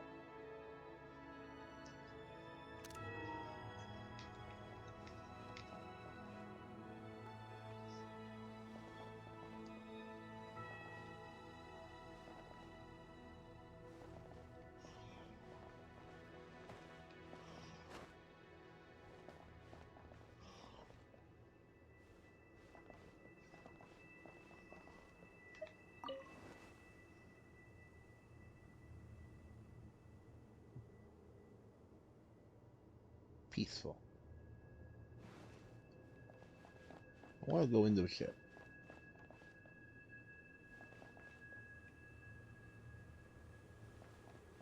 I don't want to leave the moon.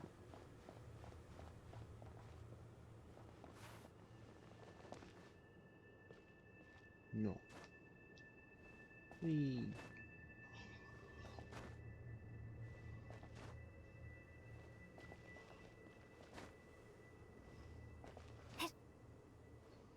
I like jumping around. Okay, that's what we can finally talk to her. Whoops. The journey goes on. For you. And for me. Like I said, this is not the end.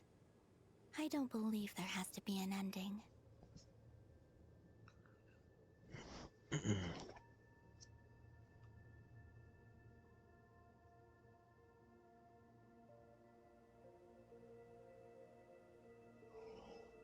Oh, is that your next destination? Most people would probably tell you to pack some warm clothes. But I experience things differently than most people, so I can't know how cold it is. In fact, it is home to quite a wondrous heat source. I think they call it Kreshnik's torch. Every city in Snezhnaya is built around one of those. I sensed the energy it gave off as I was passing by on a railway train. It felt grand and distant. I also recommend the Korolievsky troupe in Snezhnograd. They give performances quite regularly, and entry was free for Harbingers. I liked them a lot.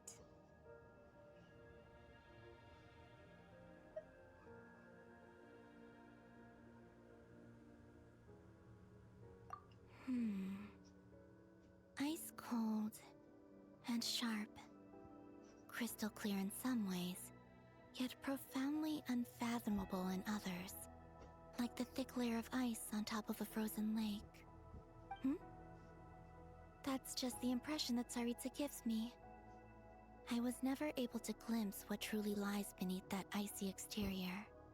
In fact, I don't think the people of Snezhnaya even know what kind of power their god wields. Maybe that's because the Tsaritsa herself has never acknowledged, nor accepted that power. There's Regrator, the Rooster, and the Jester.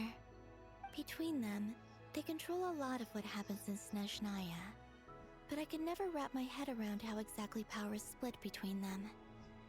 I just know they are each responsible for many specific domains. I noticed that the Rooster and Regrator often appear to get along on the surface, while working against each other in secret. And theirs is not a friendly rivalry.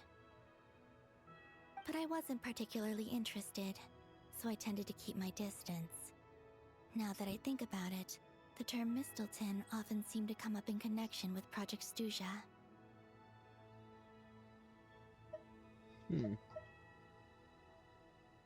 Once things settle down in Notcry, I'd like to explore the world beyond Snezhnaya.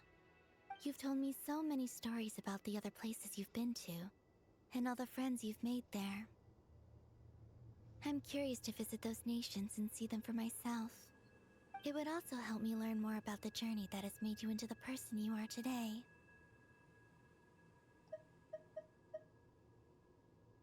Okay. As you continue on your journey, don't forget to gaze up at the moon once in a while. It is, after all, no longer an illusion. It shall cast down its true moonlight, connecting us in truth.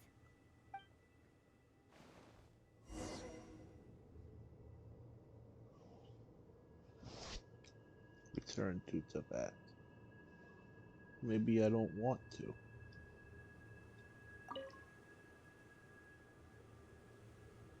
The journey goes on, for you and for me.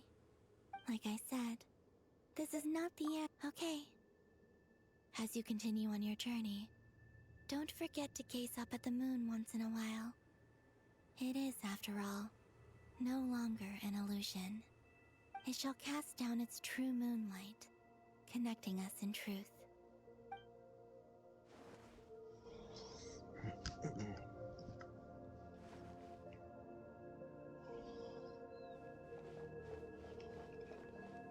I guess I should return. But I don't want to. I like the moon. Whee!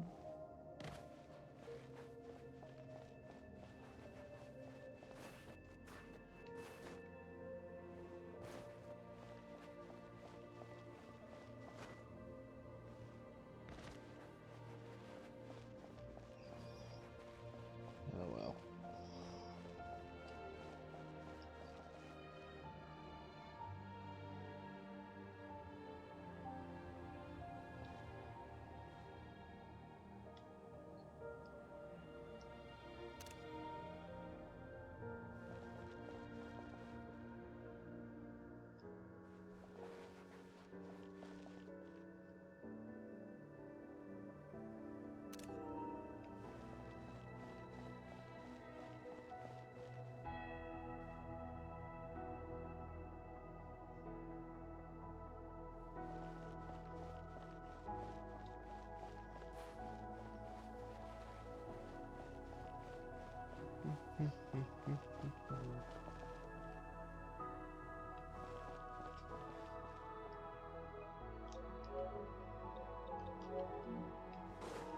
Okay, I'm done.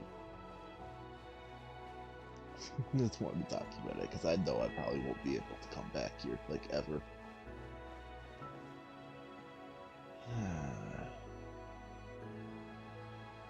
Okay.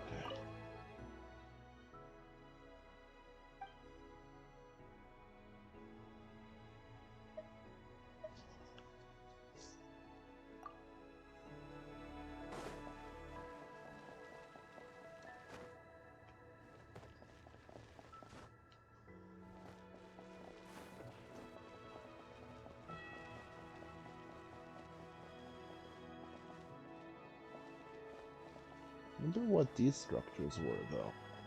It's like, it's the moon. I don't know.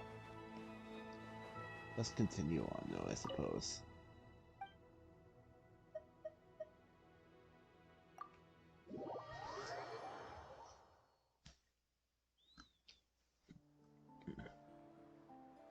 To Jean, acting Grand Master of the Knights of Favonius.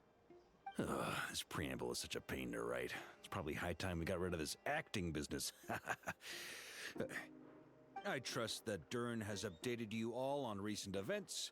Hope we didn't worry you too much. The good news is, we managed to come together and put a stop to the Doctor's evil schemes. With that, I think it's safe to say that Notcry is finally out of the woods. As for the Fatui, not counting the Damselette, aka the Moon Goddess, who has left their organization, we found ourselves allied in this instance with both the Knave and Marionette. May she rest in peace. As ever, we find ourselves better off for making friends rather than enemies. But until we can ascertain the Tsaritsa's true intentions, the future remains uncertain. In a short while... Wait, How am I meant to surprise everyone if I tell them in a letter that I'm heading home? Well, that would be a huge waste. Okay, got it. I will begin sending the expeditionary team back home in waves. I'm sure they'll be able to answer any questions you still have. I hope they won't gloss over the details of my many heroic deeds. But if they do, I'm sure it'll be because they're just too exhausted from the long journey. I think of Mondstadt daily. Please give everyone my best regards. P.S. The honorary knight went above and beyond this time. Are there any other honors we can give her? I'll leave it with you. P.P.S. Please be extra nice to Klee for the foreseeable future. I cashed in on the last favor that the Hexen Circle owed us, so we need to earn some more goodwill. If there's any serious problems, feel free to stick me in solitary confinement when I get back. I'll do the time for her. Whew. And that, as they say, is all she wrote. End of an era. And with the moon shining down brighter than ever, I think everyone is going to sleep well tonight.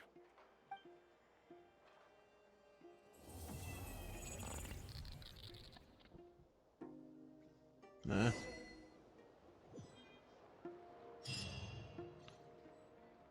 Welcome. Oh my god.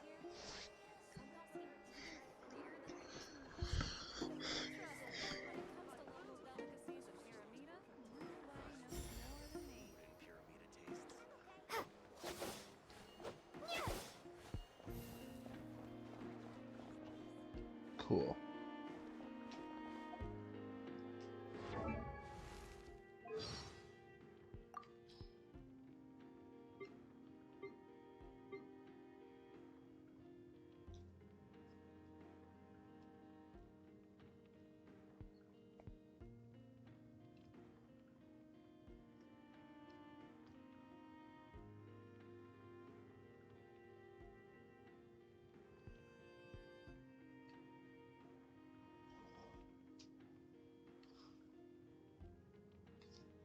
I wonder if them will be ever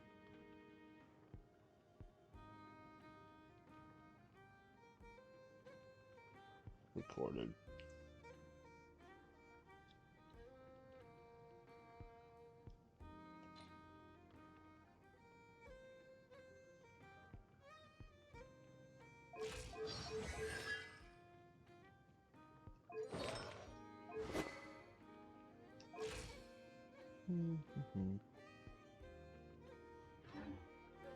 Well, that's the end of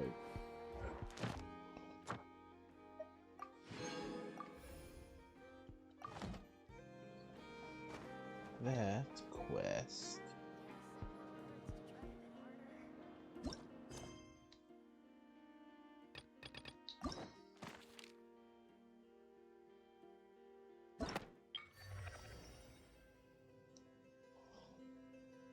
To be continued.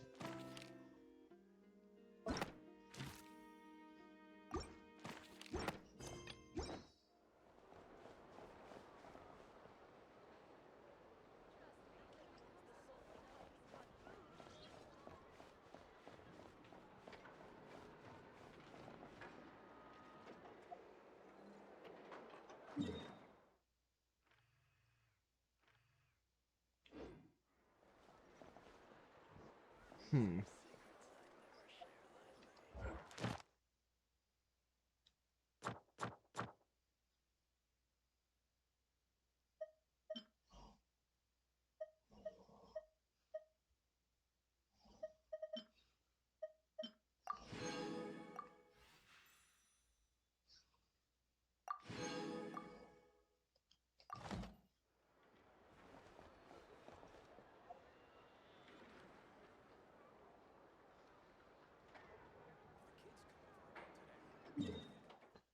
Yeah.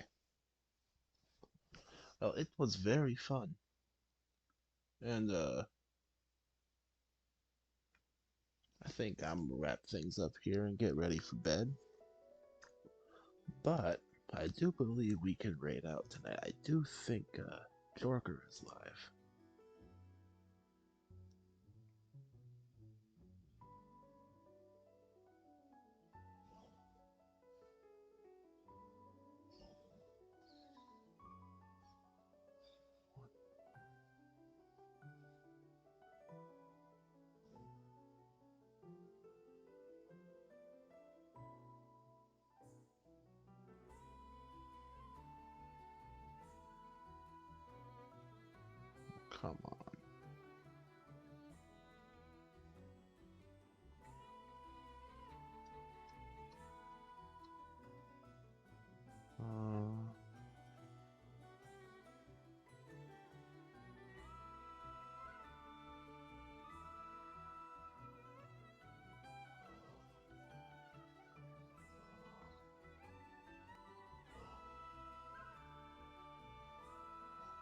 Come on. There we go.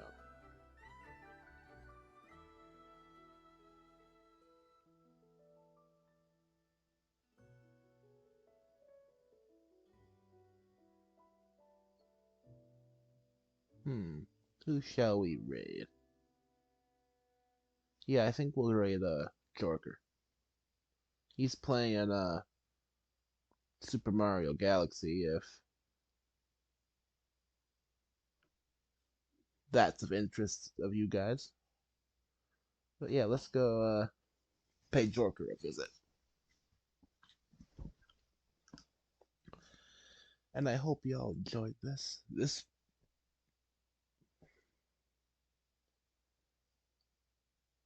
Honestly, this story left me with more questions than anything else about this game. So, yeah. But I loved it.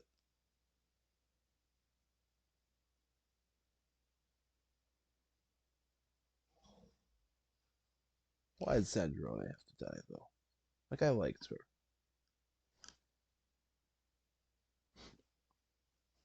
But yeah.